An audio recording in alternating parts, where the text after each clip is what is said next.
अस्सलाम वालेकुम, a very good morning from new York Pakistan. मैं हूं आपकी होस्ट हिना सलमान। कैसे हैं व्यूअर्स? ठीक हैं, खुशखाश हैं, मज़े में हैं? आप लोगों को सुबह बखैर। और शो का आगाज़ करते हैं। सबसे पहले मैं बात करूंगी अपने हमसाया ममालिक भारत की, जो कि हमेशा से कहता है कि भाई हम लोग तो बिल्कुल कहते ना कि मज़हब के ऊपर जो है कोई बात नहीं करते, लिबरल हैं, सेक्युलर मुल्क है जिसमें जो है 50 से ज़ायद जो मज़हब है वहाँ जो है एग्जिस्ट करते हैं और लोगों को आज़ादी से रहने का हक है। मगर ऐसा बिल्कुल नहीं है, झूठ है, फरेब है। क्योंकि जब वीडियो सोशल मीडिया पे वायरल होती हैं तभी पता लगता है कि असलियत में ये लोग क्या हैं, कितने इनके ऊपर जो हैं। हमेशा से कहा जाता है कि हमारे यहाँ जो है मुसलमान भी बड़ी खुश उसलूबी से ज़िंदगी गुजारते हैं, हमारे यहाँ तो ये मज़हब भी जो है कहते हैं जोश व खुरम से ही जो है सारे अपने मज़ाहिब के जितने भी इवेंट्स हैं वो मनाते हैं। मगर जब कोई वाक़या होता है तो उसके बाद ही पता लगता है कि इनकी थिंकिंग क्या है, कितने मुतासब लोग हैं, कितने ये लोग जो हैं इनके अंदर हिंदुइज़्म को कितना प्रमोट किया जाता है। हिंदुत्व जो पॉलिसी है वो हमेशा से ही मोदी सरकार ने जो है बताया है कि हमारे अंदर जो हिंदुत्व जो एक पॉलिसी है वो राइज है, जिसको हम कभी भी ख़त्म नहीं कर सकते। तो पिछले दिनों आपने देखा है एक वाक़या हुआ है जो 2-3 दिन पहले ही जो है, कल की वीडियो भी है, वायरल हुई है। उसमें पटना में जो है एक कहते हैं ना कि गवर्नमेंट की एक सरकारी तकरीब थी और सरकारी तकरीब थी कि डॉक्टर्स को जो है इनामात दिए जा रहे थे उनकी परफॉर्मेंस के बेस के ऊपर। और बिहार के वजीर आला नीतीश कुमार जो हैं एक डॉक्टर को सर्टिफिकेट दे रहे थे और बार बार उस डॉक्टर को इशारा कर रहे थे। अब वो खातून डॉक्टर जिनका नाम डॉक्टर नुसरत परवीन बताया गया है, और उनको इशारा क्या कर रहे थे, एक मर्द एक औरत को इशारा कर रहा है और किस बेस पे कर रहा है मैं आपको बताती हूँ। वो कह रहा था कि अपना निकाब उतारो, बार बार उसको इशारा कर रहा था कि अपना निकाब उतारो। मतलब कि कैन यू इमेजिन, एक आदमी एक औरत को इशारा कर रहा है, सबसे बड़ी बात, और वो भी मुसलमान औरत को इशारा कर रहा है एक हिंदू आदमी, और उसको कह रहा है निकाब उतारो, जो कि उसको पता है कि उसके मजहब के मुताबिक जो है वो ये निकाब ले रही है, कोई आज से नहीं ले रही, वो उसके पाबंद है लेने के ऊपर, और वो कह रहे हैं निकाब उतारो। जब खातून ने जो है इस चीज़ को नज़रअंदाज किया, बिल्कुल इग्नोर कर दिया, क्योंकि ऑब्वियसली वो प्रोफेशनल है, एक स्किल्ड बेस है, अपनी एक महारत रखती है, तो वो इस बात को क्यों माने कि जी वो एक सर्टिफिकेट लेने जा रही है और निकाब उतारे। तो उसके ऊपर उस आदमी ने क्या किया, मैं उसको इसलिए आदमी कह रही हूँ क्योंकि वो हक ही नहीं रखता कि हम उसको वजीर आला नीतीश कुमार कहें, क्योंकि इतने बड़े मनसब पे एक बंदा बैठा हुआ है और वो कर क्या रहा है, इतनी छोटी हरकत, और उसने जाके नोच के उस खातून का निकाब उतारा है। मतलब कि सोने पे सुहागा, तुम एक औरत को जाके हाथ लगा रहे हो, तुम्हें ये नहीं पता कि किसी गैर औरत को इस तरह हाथ लगाते हैं। ये तुम लोग के यहाँ समाज में ये कुछ होता है। वैसे तुम लोग शोर मचा लेते हो कि अगर किसी औरत के साथ कोई ज्यादती हो जाए तो ये ज्यादती नहीं है, ये ज्यादती के जिम्मे में आती है।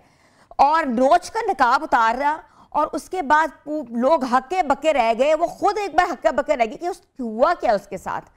और बातें हम पे करते हो, बातें तुम लोग दूसरे ममालिकों पे करते हो, दूसरे मजहबों पे करते हो, तुम लोग खुद क्या कर रहे हो, किस बिना के ऊपर ये सब कुछ कर रहे हो।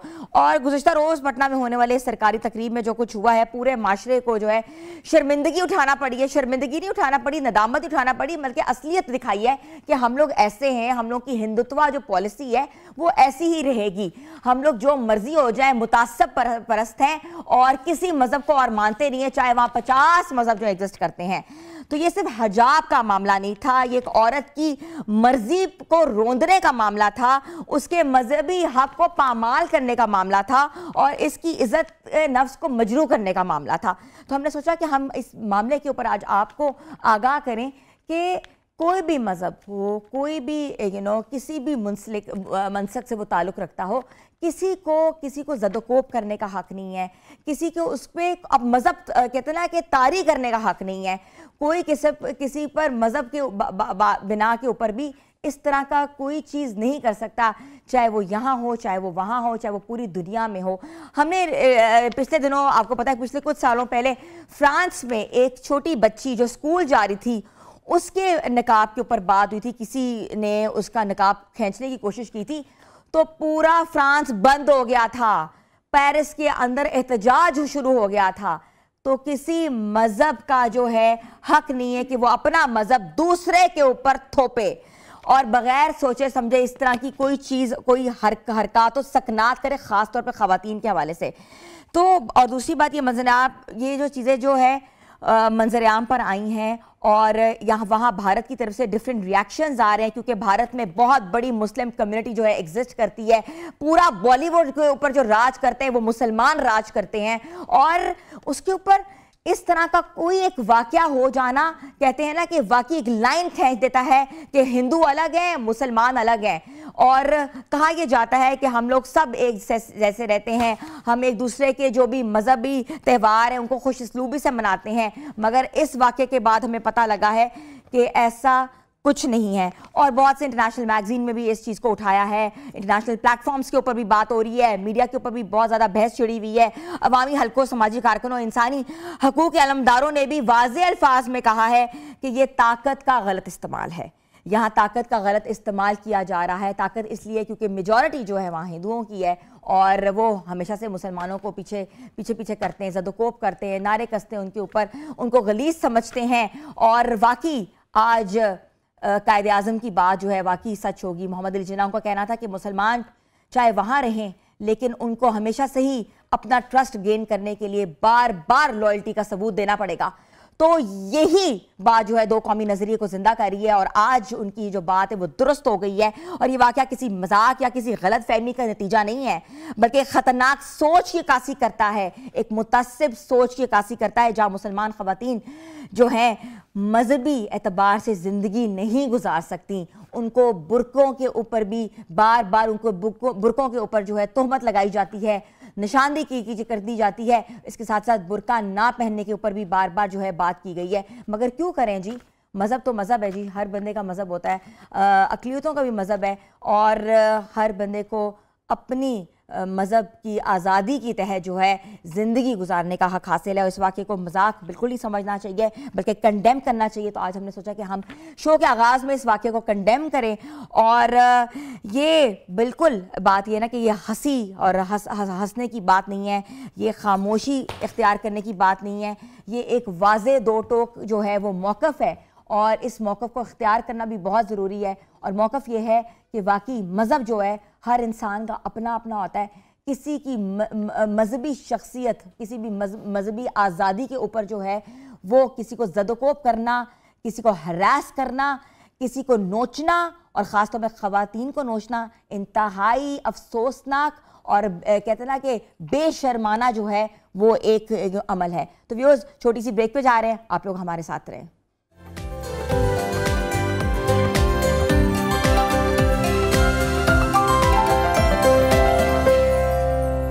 वेलकम बैक व्यूअर्स, शो का बाकायदा आगाज़ करेंगे। और आज का हम टॉपिक जो हमने सोचा है वो है जादू, जो कि हर घर में जो है इस पर बात की जाती है।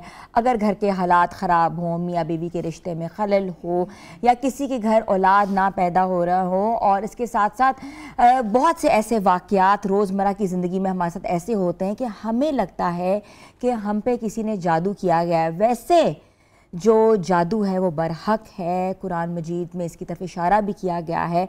और ख़ास तौर पर अगर हम सेहत के हवाले से बात करें तो अक्सर लोगों की सेहत जो है वो बिगड़ जाती है, ख़राब हो जाती है, जिसके बिना के ऊपर जो है ये भी कहा जाता है कि इस शख्स के ऊपर जो जादू कर दिया गया है। सदियों से इंसान जादू के तस्वर से बिल्कुल खौफज़दा है और इसके असरात पर यकीन रखता है। और मगर इस्लाम जादू के तस्लीम को तो वजूद को तो तस्लीम करता है, मगर साथ ही वाज़े करता है कि जादू जो है बज़ात ख़ुद कोई ताकत नहीं रखता, बल्कि अल्लाह के हुक्म के बग़ैर कुछ भी नहीं होता। मगर जब जादू होता है तो उसको हम पता कैसे लगा सकते हैं, कौन से वज़ाइफ पढ़ने चाहिए। और हमारे पास जो एक कंप्लीट लाइफस्टाइल की किताब है जिसको कुरान मजीद कहते हैं, उसके ऊपर हर चीज़, हर तकलीफ़, हर बीमारी की निशानदेही भी की गई है और वजाहत भी की गई है कि कब कब क्या क्या पढ़ना चाहिए, जिससे जो है असर ज़ायल हो सके या इंसान जो है तंदुरुस्त रह सके। तो आज हम जादू पे बात करेंगे और जादू के ऊपर मुख्तलिफ़ चीज़ों के ऊपर बात करेंगे, और जादू की हकीकत के ऊपर भी हम स्पेशली आज जो है वो इलामात और वजाहत करेंगे। और हमें ज्वाइन किया है डॉक्टर हाफिज़ शफीकुर रहमान साहब ने, जो कि रूहानी मालिज हैं और आज हमारे शो का हिस्सा हैं। अस्सलाम वालेकुम। वालेकुम अस्सलाम। कैसे हैं डॉक्टर साहब? अल्हम्दुलिल्लाह अल्हम्दुलिल्लाह। डॉक्टर साहब, हर दूसरा बंदा समझता है कि वो जादू का इलाज कर सकता है। और आपने देखा है पूरा सोशल मीडिया, अगर आप टिकटॉक उठा लें, कोई भी ऐप उठा लें, तो जादू के ऊपर मुख्तलिफ चीज़ें बताई जाती हैं, रेमेडीज़ बताई जाती हैं। हर इंसान ये सोचता है कि ये जो शख्स बता रहा है ये सही है। सबसे पहले आप वजाहत करें कि जादू है क्या, कैसे होता है, कब होता भी है कि नहीं होता? जी बिस्मिल्लाहिर्रहमानिर्रहीम। बात की जाए जादू की तो कुरान करीम इसके मुतल्लक दो टोक बयानिया रखता है। वलाकिन्न शयातीन काफर युअल्लिमून अन्नास से, जादू करने वाला शैतान है, जादू कुफरिया अमल है, जादू एक शैतानी अमल है, जादू एक तबाही वाला अमल है। कुरान करीम ने दूसरी जगह पे फरमाया वमिन शर्रि नफ़ासाति फिल उक़द, जादू एक शर्र महज़ है, यानी उसके अंदर कोई खैर नामी चीज़ नहीं है। जैसा कि हमारे लोग कहते हैं कि जादू का इलाज जादू से किया जाता है, तो ये शर्र महज़ है। और जादू करने वाला, करवाने वाला और इसी तरह जादू सीखने वाला और सिखाने वाला, इसकी अमलियात करने वाला, वो बरकैफ शैतानी अमल कर रहा है, वो अल्लाह के यहाँ मुजरम है और कानून के यहाँ भी मुजरम है। रही बात यह कि जादू कैसे देखा जा सकता है और उसके इलाज मुआलजे में क्या बुनियादी ऐसे औसाफ हैं जिसे हमें जानना बहुत ज़रूरी है। देखें हिना, बात अगर की जाए इलाज मुआलजे के मतलब, तो सबसे पहले यह है कि उससे शरीयत का इल्म होना चाहिए, कुरान और सुन्नत का इल्म होना चाहिए। मैं ये नहीं कहता कि वो पूरी शरीयत का आलिम हो, और कम से कम अपने डिपार्टमेंट का तो आलिम हो, अपने उस क्लिनिक का तो आलिम हो, उसको पता हो कि इलाज के उसूल क्या हैं, इलाज के ज़ाब्ते क्या हैं। फिर इसी तरह उसको मर्ज़ के मुतल्लिक़ पता हो कि मर्ज़ की कंडीशन क्या है, मर्ज़ पैनाडोल वाली है, मर्ज़ इंजेक्शन वाला है, मर्ज़ प्लेट वाला है, मर्ज़ पुराना है, मर्ज़ नया है, मर्ज़ कब से है और मर्ज़ शिद्दत वाला है, उसके हालात का भी इल्म होना चाहिए। तीसरी चीज़ इसी से मुतल्लिक़ यह है कि देखिए मेडिकली अमराज में और जादुई अमराज में बुनियादी जो फ़र्क है, मेडिकली अमराज जरासूमों की शक्ल में, बैक्टीरिया की शक्ल में है। यहाँ यह है कि जरासूमें और बैक्टीरिया भी है, लेकिन साथ साथ जिन्नात भी हैं, इंसान भी हैं, शैतान भी है। गोया कि आपको तीनों चीज़ें मिल के मुतासर करती है। शैतान भी मुतासर कर रहे हैं, जिन्नात भी मुतासर कर रहे हैं और हासिद इंसान भी मुतासर कर रहे हैं। तो आपको उसका भी आपको इल्म होना चाहिए कि इसको मर्ज़ किस तरह का और किस तरह का दुश्मन है जो इसके पीछे पड़ा हुआ है। फिर साथ बात अगली यह है कि मरीज़ की कंडीशन का भी पता हो। मसलन आप उसके ऊपर ऐसी आयात पढ़ते जा रहे हैं और ऐसा इलाज बताते जा रहे हैं जो मरीज़ की कंडीशन नहीं है कि उस इलाज को बर्दाश्त कर सके। मसलन यकदम उसके ऊपर आप सूरत बकरा भी, रहमान भी, यासीन भी, फलकनास भी, आयतुल कुर्सी भी नहीं, उसको थोड़ी थोड़ी आयात दें, उसके बाद उसको देखें कि ये इन आयात को बर्दाश्त कर रहा है, बेहतर हो रहा है, ठीक है। आप उसको ज़ोरों से तालीम दे रहे हैं, पढ़ाई दे रहे हैं, उसकी तबीयत पहले से ज़्यादा ख़राब हो रही है। तो जैसे हम मेडिकली अमराज में कुछ उसूल देखते हैं कि जिस वक्त ऑपरेशन की आपने डेट रखी लेकिन उसकी तबीयत ठीक नहीं हुई, तो आप पीछे चले जाए। इसी तरह अब ये कौन मुआलिज है जो इन चीज़ों को जानता है। फिर इसी तरह अगर बात की जाए कि जो लोग तवीज़ धागा देते हैं, तवीज़ धागा करने वाले हैं, माफ़ करना, तवीज़ धागा जितने भी देने वाले हैं, उनसे पूछें कि आप मैथ में आपकी स्पेशलिस्ट आप इसमें किस चीज़ में है। मसलन आप 3 डिब्बों वाला तवीज़ बना रहे हैं, आप 9 डिब्बों वाला तवीज़ बना रहे हैं, आप 16 डिब्बों वाला तवीज़ बना रहे हैं, आप 313 का तवीज़ बना रहे हैं, आप 17 का तवीज़ बना रहे हैं, आप ये इसका क्या साइंस है, पूरी साइंस है। अच्छा, ये समझनी चाहिए, पूरी समझनी चाहिए कि भाई आप मुझे ये तकोन का, बैदवी शक्ल का, मुरब्बा शक्ल का तवीज़, इसमें मर्द के साथ कोई मैच खा रहा है या कोई मरीज के साथ। आपने बात की है कि 9 डब्बों वाला, 6 डब्बों वाला, 17 वाला, 3 वाला, ये क्या है? ये तवीज़ किसके लिए दिया जाता है? देखें, तवीज़ जो है ना, जो देने वाला है, सीधी बात है, हम तो इसको बिल्कुल कंडम करते हैं। तवीज़ अल्लाह के रसूल ने किसी को भी, एक मरीज़ को भी ज़िंदगी में नहीं दिया। ये सब नीचे से कहानियाँ शुरू होती हैं और नीचे से जो कहानी शुरू करते हैं तो वो अपनी मर्ज़ी से चलते हैं। मैं यही कह रहा हूँ, किसी साहब से पूछें कि ये बैजवी शक्ल का तवीज़, ये मुरब्बा शक्ल का तवीज़, तकोन शक्ल का तवीज़, हिस्सों का तवीज़, आयात का तवीज़, मिला के तवीज़, ये कब क्या उसूल है आपके पास? कोई उसूल तो होना चाहिए ना। किसको पैनाडोल देनी है, किसको डिस्प्रिन देनी है, किसको इंजेक्शन देना है, ये पूरा उसूल होना चाहिए। तो बात की जाए मुआलिजीन की, आप जिस वक्त इन चीज़ों को देखेंगे, आप यकीन करें, इनसे दुआए इस्तिखारा सुन लो जो पूरे लाइव चैनल में इस्तिखारा कर रहे हैं, और उनकी दुआ का कभी तर्जुमा सुन ले। तर्जुमा नहीं आता, दुआ नहीं आती, तो भैया आप क्या बता रहे हैं। तो रूहानी मुआलिज के लिए सबसे बुनियादी चीज़ ये है कि वो मर्ज से मुतल्लिका भी इल्म रखता हो, मरीज से मुतल्लिका भी इल्म रखता हो, शरीयत से मुतल्लिका भी इल्म रखता हो, और अपने कुरान को तफसीर से पढ़ा हो, सुन्नत को तफसीर से पढ़ा हो। और मैं अगर ये बात तजवीज़ के तौर पे कहूँ कि इस वक्त जिस तरह डॉक्टर हजरात उनकी डिग्री को चेक किया जाता है, इसी तरह कम अज़ कम कोई एक डिप्लोमा हो जाए, कोई एक कोर्स हो जाए, कोई एक डिग्री हो जाए, जो इसके साथ मिला के लाहौर शहर में या बड़े शहरों में इस तरीके से जो लोग अड्डे बना के बैठे हैं, भैया आपको क्या इल्म है, कुरान और सुन्नत की रोशनी में इस तरीके से वो चीज़ इत्तफाक़ राय से जारी कर दी जाए। अच्छा, फिर ये भी कहते हैं ना कि ये जो तावीज़ है 5,000 का मिलेगा, ये 3,000 का मिलेगा, ये 2,000 का मिलेगा, ये 50,000 का मिलेगा, ये भी एक पूरी उन्होंने मंडी बनाई हुई है। मंडी बनाई। देखें, लूट खसूट का मेला जब लगेगा तो उसने नहीं फिर देखना कि आगे छोटा आदमी है, बड़ा आदमी है, गरीब आदमी है, मरीज आदमी है, और इसी तरह परेशान। मैं अल्लाह से डर के कहता हूँ, जो पूरी रात दर्द दिल के साथ और दर्द गम के साथ सारी रात रो के उसने गुजारी, और सुबह उसने एक मसीह के इंतज़ार में था कि मैं कि मसीह के पास जाऊंगा और उससे इलाज मुआवजा कराऊंगा, और वो आपकी पॉकेट की तरफ देख रहा है, वो आपकी जेब की तरफ देख रहा है, वो आपके पैसों से डीलिंग कर रहा है, आपके हिसाब से उसी तरह कर रहा है। यकीन करें वो मसीहा नहीं है। पूछ रहे हैं आपसे, आपके पास है क्या, आपके क्या पास कर सकते हैं आप? देखें, एक आदमी ये है कि वो पूछता है कि आपकी पे कितनी है। भाई मेरी मर्ज से मेरी पे का क्या ताल्लुक है? आप इंसान हो, और इंसान हो के मेडिकल का और मुआलिजीन का ये शोबा इसीलिए अच्छा था कि लोग बराह रास्त इंसान की खिदमत करने वाले थे। लेकिन जब मेडिकल में डॉक्टर डाकू बन गया है और इसमें भी डाकू बन गया है, तो सीधी बात है लोगों के लिए डॉक्टर भी डाकू बन गया है, और ये जो हम कर रहे हैं रूहानी इलाज, ये भी डाकू बन गया है। आप बहुत अच्छी बात करें हाफिज साहब।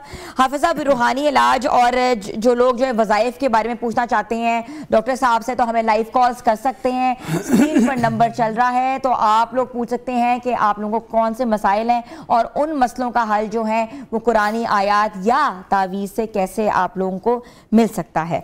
तो डॉक्टर साहब, हम बात कर रहे थे, अच्छा जादू की अलामात क्या है, कैसे पता लग सकता है जी मुझे जादू है या मुझे कोई और मसला है? देखें, जादू की अलामात में जो सबसे बुनियादी चीज़ ये है कि आप किसी के पास ना जाएं, अपने घर बैठे जो चीज़ चेक करें, आप सीधा सीधा कुरान करीम पढ़ना शुरू कर दें, कोई एक सूरत मुख्तार ना करें।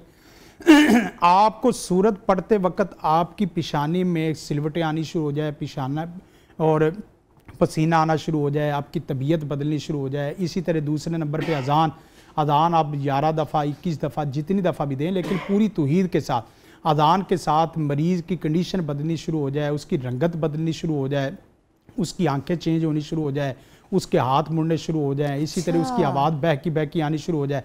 एक तो ये जादू की अलामात में से। कुरान पढ़ें, अज़ान पढ़ें, नबी कायनात के फरामीन पढ़ें। आप चौथी पाँचवीं चीज़ों की तरफ ना जाएँ। और उसके बाद जो फिज़िकली फील करने वाली चीज़ें हैं, मसलन आपके घर में कोई तवीद निकलते हैं, आपके घर में कोई गोश्त के टुकड़े निकलते हैं, आपके घर में कोई दालें निकलती हैं, खून के छींटे अक्सर देखे हैं, पानी के छींटे हैं, आपके घर में कुछ सुइयाँ आ रही हैं, तो ये वादे अलामत है कि आपको शुरू में पहली दफ़ा खौफ व हरास नहीं होना चाहिए, दूसरी दफ़ा नहीं। आप कुरान करीम की तिलावत लगा के इसको हल करने की कोशिश करें। और इसी तरह तीसरी अलामत यह है, मैंने कहा कि कुछ मुख्तसर छोटी अलामात हैं, कुछ बड़ी अलामात हैं।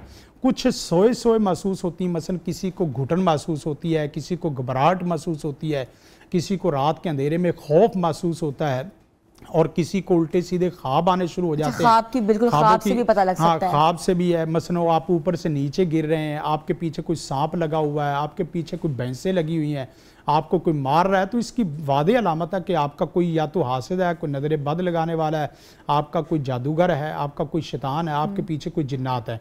5 ही चीज़ें हैं। इससे रूहानी इलाज मुआलजे में इसी को ही डिस्कस किया जाता है और इसी को हल किया जाता है। तो जिसके घर में बार बार मसलन बाद दफ़ा ऐसा भी और कपड़े कटने शुरू हो जाते हैं, सुराख होना शुरू हो जाते हैं, बिल्कुल, और बसौकात ऐसा भी है कि आपके जिस्म में कोई निशान पड़ने शुरू हो जाते हैं, इसी तरह जिस्म में कोई कट लगने शुरू हो जाते हैं। अगरचे आप पहली दफ़ा, दूसरी दफ़ा, तीसरी दफ़ा इससे परेशान ना हो, आप मेडिकली इलाज भी देखें, और साथ साथ एज ए मुस्लिम आप क्या करें, सबसे पहले यह है कि 2 नफल नमाज़े तौबा के तौर पे पढ़ लें। 2 नफल नमाज़े तौबा के तौर पे। अच्छा, ये नफल जो है जिस तरह हम नॉर्मल नफल पढ़ते हैं वही पढ़नी है? वही पढ़नी है। इसमें सूरह तौबा पढ़नी है? नहीं, तौबा नहीं पढ़नी। उसमें तौबा की नीयत करके आप ये कर ले कि या अल्लाह, सीधी बात है कि मैंने नेमत की शुक्रगुजारी में कुछ कमी की है या कोई ऐसी खराबी मेरे से हुई है जो तुझे पसंद नहीं, जो हुक्म रब्बी के बगैर तो जादू नहीं ना हो सकता। तो अल्लाह से तौबा करें। आप यकीन करें, हासिद जितनी भी बड़ी कुव्वत में है, शैतान जितनी भी बड़ी कुव्वत में है, शरीर जितनी भी बड़ी कुव्वत में है, जादूगर जितनी भी बड़ी कुव्वत में है, अल्लाह से आप 2 रकत नमाज़े तौबा पढ़ेंगे, या अय्युहल्लज़ीना आमनू इस्तईनू बिस्सब्रि वस्सलाह, आपका वो दर्द, आपका वो मर्द, आपका वो मसला फौरी अल्लाह ताला रहमत फरमा के दूर करेगा। और साथ साथ ये है कि आप इस्तिग़फ़ार कसरत से करना शुरू कर दें।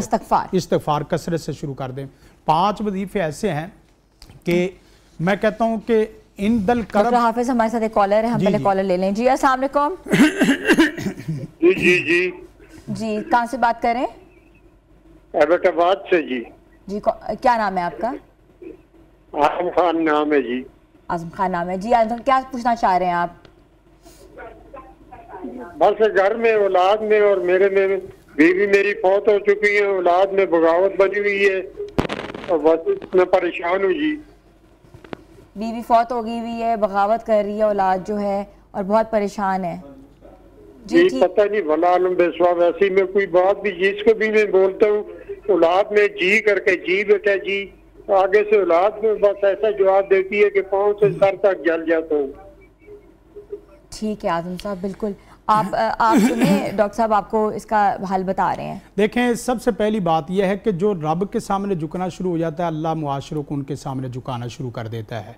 आप अल्लाह के सामने झुकना शुरू कर दें, आपको, आपकी औलाद को अल्लाह आपके सामने झुकाना शुरू कर देगा। पहला तो यह है कि आप अल्लाह के सामने झुक जाए। आप अल्लाह की कितनी मानते हैं कि आपकी औलाद उतनी माने। नाफरमान औलाद है। और उसके बाद अगर वजीफे की बात की जाए तो वजीफा बहुत बेहतरीन है जी। रब्बी हबली मिनस सालिहीन। ये वैसे शादी से पहले भी करना चाहिए और शादी के दौरान भी करना चाहिए, यानी शादी हो जाए और औलाद के लिए भी करना चाहिए। उससे यह है कि या अल्लाह, मैं औलाद ही नहीं चाहता, औलाद नेकोकार चाहता हूँ। औलाद ही नहीं चाहता, औलाद आंखों की ठंडक चाहता हूँ। सिर्फ औलाद ही नहीं चाहता, दिल का सुरूर भी चाहता हूँ।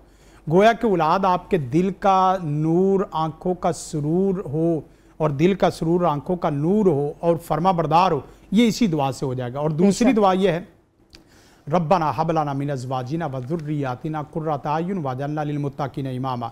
और इसी के साथ एक तीसरी बहुत परफेक्ट किस्म की दुआ है। मैं समझता हूँ कि आपका बच्चा, बेटा आपका दुश्मन भी हो, अल्लाह उसको भी आपके कदमों के बिछा देगा। ठीक है, उसको भी सर झुका देगा। रब्बी औज़िअनी अन अश्कुरा निअमतक अल्लती अनअमत अलैया व अला वालिदैया व अन अअमला सालिहन तर्ज़ाहु व अस्लिह ली फ़ी ज़ुर्रियती। ऐ प्यारे सोने रब, मेरी औलाद का दिमाग खराब है तो वो दुरुस्त कर दे, दिल खराब है तो वो दुरुस्त कर दे, ज़बान खराब है तो वो दुरुस्त कर दे। और इसके पढ़ने का तरीक़ाकार ये है, कोई भी मर्द हो कोई भी मसला हो, आप फ़र्द नमाज पढ़ रहे हैं, फ़र्द नमाज में सलाम फेरने से पहले, जहां आपकी सारी दुआएं ख़त्म हो जाएं, सलाम फेरने से पहले ये तीनों दुआएं 3 दफ़ा या 1 दफ़ा पढ़ लें। हदीस में आता है कि जो आदमी नमाज में मसनून दुआ करता है, अल्लाह कोई उसकी दुआ रद्द नहीं करता। बिल्कुल, बेशक। 3 दफ़ा पढ़ लें, सुनते पढ़ें, नफल पढ़ें, उसके अंदर कर लें। और सुबह, शाम और सोने के वक्त 7-7 दफ़ा ये पढ़ के आप उसके पिशानी का, कमर का और दिल का तसव्वुर करके फूंके, आपकी औलाद आपकी मुट्ठी में, और वो भी मुट्ठी में जो नहीं भी मुट्ठी में, इंशाल्लाह अल्लाह के हुक्म से। वाह माशाल्लाह। तो हाफिज साहब, ये आजम साहब सुन रहे होंगे, तो अगर आपने कोई चीज़ मिस कर दी है तो हमारा सेगमेंट जो है सोशल मीडिया पे भी लोड हो जाता है, तो आप वहाँ से भी रिकैप देख सकते हैं। एक कॉलर हमारे साथ मौजूद है। जी अस्सलाम वालेकुम। इस्लाम जी, मोहम्मद शेर बात कर रहा हूँ बखर से। मोहम्मद शुएब साहब बात करें बखर से। जी, क्या पूछना चाहेंगे? जी मैं पूछना चाह रहा हूँ कि मेरी वाइफ बीमार रहती है, तो डॉक्टरों के पास जाते हैं तो कहते हैं कि इसको कोई बीमारी नहीं है, और किसी उलिया के पास जाते हैं तो वो कहते हैं इसके ऊपर साया है। तो हमें कोई इसका हल, सिम्टम्स क्या होते हैं, क्या होता है उनको? उसके जिस्म में हर वक्त दर्द रहता है, कभी कुछ तो कभी क्या, तो कभी कमर दर्द, तो इसी तरह, यानी कि वो कभी सही नहीं होती, यानी दबाव में भी रहती है। ठीक है, आप वेट करें, आपको डॉक्टर साहब बता रहे हैं। डॉक्टर साहब सुनिए, उसके लिए देखें कोई भी बीमार है और उसकी तशखीस नहीं हो रही कि मर्ज़ क्या है, मेडिकली अमराज है जिस्म या दर्द हो रहा है, जिस्म है या आपका सर है या कमर है, आप उसके लिए एक काम ये करें कि पढ़ाई सीधी सीधी पढ़ें, फातिहा आयतुल कुर्सी 4 कुल, 6 चीज़ें जो है ना वो 6 औकात में पढ़ लें, सूरत फातिहा, आयतुल कुर्सी और 4 कुल। ठीक है, ये फजर, जोर, असर, मगरब, ईशा में और सोने के वक़्त 6 औकात बनते, 5 नमाज़ों के बाद और 6 सोने के वक़्त। 6 वज़ीफ़े 3-3 दफ़ा पढ़ लें और अपने ऊपर। और दूसरा तरीका ये है कि साथ बिस्मिल्लाह अल्लज़ी ला यदुर्रु मा इस्मिही शैउन फिल अर्दि वला फिस समावाति बिस्मिल्लाहि मऊज़ु बिकलिमातिल्लाहि ताम्मति मिन शर्रि मा खलक़। ये पढ़ के आप पानी ले लें और कलवंजी का तेल ले लें और जैतून का तेल ले लें। ये कहना जिसका भी मर्द है कलवंजी का तेल या कलवंजी के दाने लाजमन इस्तेमाल करें। उसकी वजह यह है कि अल्लाह के रसूल ने मौत के हर मर्द और हर मसले का हल कलवंजी है। ठीक है, तो हम उसकी तरफ क्यों नहीं जाते, कलवंजी का तेल ले लें, उसी के ऊपर ये सूरतें भी पढ़ें और मंजिल की आयात पढ़ लें, और तेल जैतून का ले लें। कलवंजी का तेल जहाँ दर्द है वहाँ लगाएं, या इसी तरह चाय में, दूध में थोड़ा सा उसको कतरा डाल लें, इसी तरह रोटी में उसके दाने लगा लें। ठीक है, इंशाअल्लाह अज़ीज़ आपका ना मर्द रहेगा ना कोई मसला रहेगा। बहुत खूब जी। जो सुन रहे होंगे बकर से मोहम्मद शुएब साहब, आपको बता दिया जो है रेमेडी आपने करनी है, और कलौंजी के तेल के साथ साथ। तो व्यूज़ कॉल जो हैं आप हमें करें, हम लोगों ने छोटी सी ब्रेक लेनी है, ब्रेक के बाद हम वापस आ रहे हैं। आप लोग देख रहे हैं नियो पाकिस्तान।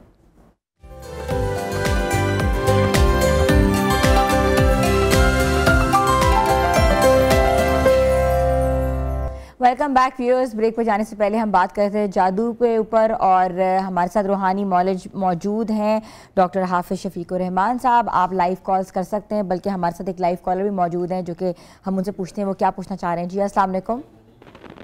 वालेकुम अस्सलाम। जी कैसी हैं आप? ठीक ठाक हैं? बिल्कुल ठीक ठाक। कौन सा बात कर रहे हैं? मोहम्मद अदनान बात कर रहा हूँ, डिस्ट्रिक्ट मुजफ्फरगढ़, मुल्तान। मोहम्मद अदनान मुजफ्फरगढ़ से। जी मोहम्मद अदनान साहब क्या पूछना चाह रहे हैं? हम ये थोड़ा सा मसला था, मेरी घरवाली है ना, तो उसको ना मसला आधे सर में दर्द रहता है। वो हमने 1-2 मरतबा हम भी करवाया है, तो वो कह रहे हैं जी इसको जनाबे वाला जादू का कोई टोटका, कोई किसी ने दम किया है, पता नहीं क्या किया है। ठीक है, तो ये ऐसा मुमकिन हो सकता है? ये कि वाइफ होती है वो भी टेंशन में रहे सारा दिन इस तरह, तो फिर वो मसला आपको पता है फिर पेचीदा हो जाता है। ठीक है मोहम्मद अदनान साहब, डॉक्टर साहब बताते हैं और आप सुने उनको। डॉक्टर साहब घरवाली है, आधे सर का दर्द रहता है और टेस्ट भी कराए हैं, लोग कहते हैं कि आप दम कराएं, क्या करना चाहिए? देखें, उसका हो सकता है कि मैदे से सर की तरफ गुबार चढ़ा हुआ हो, तो उसके लिए शहद दम कर ले।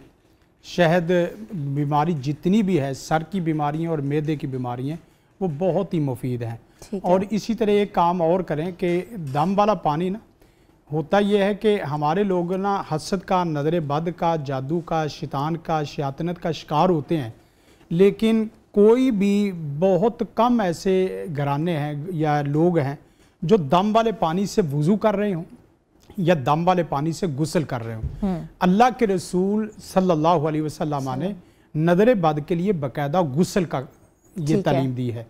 तो उसका तरीक़ेकार ये है कि अगर तो ये साहिब इस तरीके से कर सकते हैं कि हफ़्ते में 2 दफ़ा या हफ़्ते में कम अज़ कम 1 दफ़ा, ये तकरीबन तमाम घरानों को तालीम के तौर पे दे रहा हूँ कि वो मंज़िल की आयात फातिहा आयतुल कुर्सी 4 कुल पढ़ लें। ठीक है, और मंज़िल की आयात पढ़ के इसी तरीके से सिर्फ दम करें, फूंक मारने की ज़रूरत नहीं। अल्लाह के रसूल ने फूंक मारने से मना किया है। हमारे हर तकरीबन पीर वो फूंक ही मार रहे होते हैं, तो अच्छा, फूंक नहीं मारनी चाहिए। अल्लाह के रसूल ने इससे मना किया है। अच्छा, ठीक है। और जिससे मना, आप इस तरीके से हाथ रख के, अल्लाह के रसूल इस तरह हाथ रखते थे, कोई भी मर्द थी हाथ रख के इस तरह पढ़ते रहे। पढ़ने के बाद यही पानी का जो पानी की बोतल वो दम हो गई, और दम होने के बाद आप कोई टप ले लें, बाल्टी नुमा बर्तन ले लें, उसके ऊपर थोड़ा सा डटोल की तरह पानी डाल लें। अपने बच्चों को नज़र बद का, अपने बच्चों को हसद का, अपने बच्चों को जादू का इस तरीके से गुस्ल करवा दें। आपको ना किसी मुआलिज के पास जाने की ज़रूरत है, ना किसी पीर के पास जाने की ज़रूरत है। आपके अपने घर में इलाज भी मौजूद है और मुआलिज भी मौजूद है। ठीक है, तो तो आप उससे गुस्ल करना शुरू कर दें। और ये भी इसी तरीके से आपने कहा कि शहद पे इस तरह दम कर देना है, शहद पे दम करें, कितनी बार लेना है? शहद सुबह शाम और सोने के वक्त पी लें। लेकिन माइग्रेन बेहतर हो अगर जाएगा। शुगर है तो फिर उससे गुरेज करें और थोड़ा सा कम कर लें मसलन। ठीक है, क्वांटिटी कम कर लें। बिल्कुल ठीक है। एक और कॉलर हमारे साथ मौजूद है। जी अस्सलाम वालेकुम। अस्सलाम वालेकुम। वालेकुम सलाम। कौन बात कर रही हैं? जी कहाँ से बात कर रही हैं? आप बात कर रही हैं? नायाब आजाद कश्मीर से। जी नायाब, क्या पूछना चाहेंगी? मेरा छोटा भाई है 9 साल का, उसको रात को घर में सब आते हैं, कभी कहते हैं मुझे कोई चीज आके खा रही है, सांप नजर आ रहे हैं। 9 साल का भाई है, उसको चीजें नजर आती हैं, कभी कहता है कोई चीज मुझे खा रही है, कभी सांप नजर आता है। जी और मेरा भाई है, वो बाहर होना चाह रहे हैं, लेकिन उसके लिए कोई वज़ाइफ बता दें कि बाहर चला जाए। कोई वजीफा बताते हैं। जी आप सुने नायाब। जी देखें, दुनिया का कोई भी शैतान आपके सामने इस तरीके से आ जाए और सामने आपको धमकियाँ और इस तरह की झलकियाँ देना शुरू कर दे, ला इलाहा इल्लल्लाह वहदहु ला शरीका लहु लहुल मुल्कु व लहुल हम्दु युहयी व युमीतु व हुवा अला कुल्लि शैइन क़दीर, ये वजीफा पढ़ेंगे, शैतान को हर दफ़ा पढ़ने से कोड़े लगते हैं, वो आपके सामने कभी नहीं आएगा। 100 दफ़ा सुबह पढ़ लें, 100 दफ़ा शाम।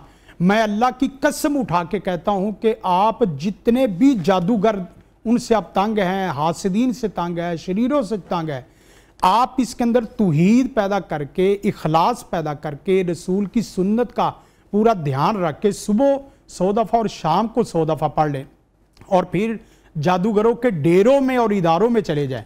आपको कोई अल्लाह के फजल करम से शैतान तकलीफ नहीं दे सकता। और एक इसी के साथ यह है कि जिसको भी नजर आता है, अब नजरों का जो झलक उसकी वो भी खत्म करने के लिए औज़ु भी कालिमातिल्लाहि ताम्माति मिन गाज़ाबिही व इक़ाबिही व औज़ु बिका मिन अन यहज़ुरून, औज़ु भी कालिमातिल्लाहि ताम्माति मिन गाज़ाबिही व इक़ाबिही व शर्रि इबादी व मिन हमादाति शयातीन व यहज़ुरून। ये वजीफा पढ़ें, कोई शैतान रात के वक्त दिन के वक्त आपको आंखों में दिखाई नहीं दे सकता। अच्छा ठीक है, ये नायाब आप सुन रही हैं, आपको वजीफा बता दिया, इस तरह करें। आपका 9 साल का भाई अगर वो नहीं कर सकता, आप खुद कर लें, तो ये बेहतर हो जाएगा। उसके लिए फिर ये है कि सर पे और सीने पे हाथ रख के करें। अच्छा, सर पे और सीने पे हाथ रख के आप ये पढ़ें तो इंशाल्लाह बेहतर होगा। एक और कॉलर हमारे साथ मौजूद है। जी अस्सलाम वालेकुम। जी वालेकुम सलाम। कौन बात कर रही हैं? जी मैं मिसेस शकील बात कर रही हूँ वाकई से। मिसेस शकील वाक एंड से बात करिए। जी क्या पूछना चाहेंगी? जी मैं पूछना चाहूंगी, मेरे हस्बैंड की तबीयत सेट नहीं रहती, सारे टेस्ट वगैरह क्लियर है इनके, तो समझ नहीं आ रही कि इनके रूहानी इशू है या कुछ। हस्बैंड को होता क्या, तकलीफ किस चीज की है? जी इनको ना बीपी का इशू रहता है, यानी कि एकदम से हाई हो जाता है, घबराहट होना शुरू हो जाती है। तो ये चीज़ समझ नहीं आ रही कि उनको कैसे स्टेबल किया जाए, क्योंकि ऑल मेडिसिन हम यूज़ कर चुके हैं, होम्योपैथिक भी कर चुके हैं, सारे सीटी स्कैन वगैरह, लेकिन उनकी तबीयत संभल नहीं रही। ठीक है मिस शकील, हम पूछ रहे हैं फिर आप सुने। जी डॉक्टर साहब। देखें, दिल और दिमाग का जिसका भी मर्ज है, वो चाहे डिप्रेशन का मर्ज है, एंजाइटी का मर्ज है, इसी तरह बीपी का मर्ज है, किसी किस्म का, ताकि उसका दिल गमों की वजह से बाहर आ रहा है और फटने को है, मैं अल्लाह से डर के ये दावे से कह सकता हूँ, अल्लाह के रसूल की हदीस की बुना पर, कि सूरत इखलास उसको हर नमाज के बाद 3 दफ़ा और वैसे उसकी तस्बीह कर लें, सुबह शाम 10-10 दफ़ा पढ़ लें, या हर नमाज के बाद 3 दफ़ा कर लें, या सुबह शाम 10-10 दफ़ा कर लें और एक तस्बीह कर लें।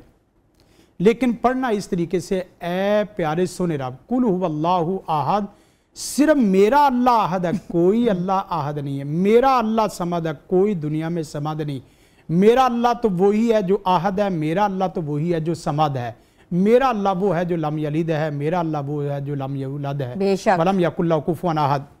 इस तरीके से आप पढ़ें, अल्लाह के फजलो करम से ये जो एंजाइटी वाला, डिप्रेशन वाला और बीपी वाला जितना भी मसला है वो सारे का सारा हल हो जाएगा। और 1-2 दुआएं ना मैं आपको बताना चाहता हूँ कि दुनिया कायनात के जितने भी वज़ाइफ हैं जी शरीयत में, मुझे इन 2 दुआओं से बड़ी सुकून दे, राहत दे, इत्मीनान वाली दुआएं नहीं मिली।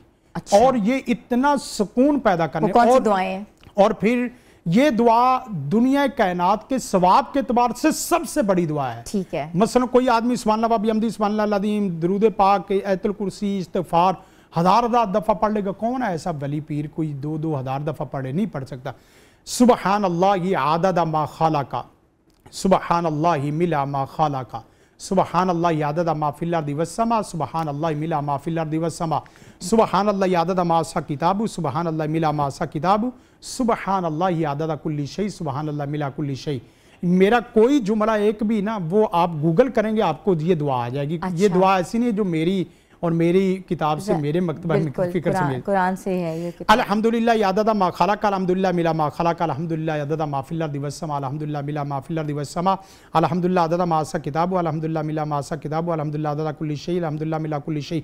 जो आदमी हमेशा सुखों में, हमेशा खुशियों में, सुकून में रहना चाहता है, ये दुआ पढ़े। और इसका मतलब एक दो जुमलों में बता के बात खत्म करता हूं कि ऐ प्यारे सोनेरा, मेरी तरफ से ये सुबहान और अलहम्द, शुक्र और अलहम्द इतनी दफा लिख दे जितनी कि तेरी मखलूक की तादाद है, कौन गिन सकता है। और फिर मखलूक में एक शजर देख लें, दरख्त है, उसके पत्ते को गिन सकता है।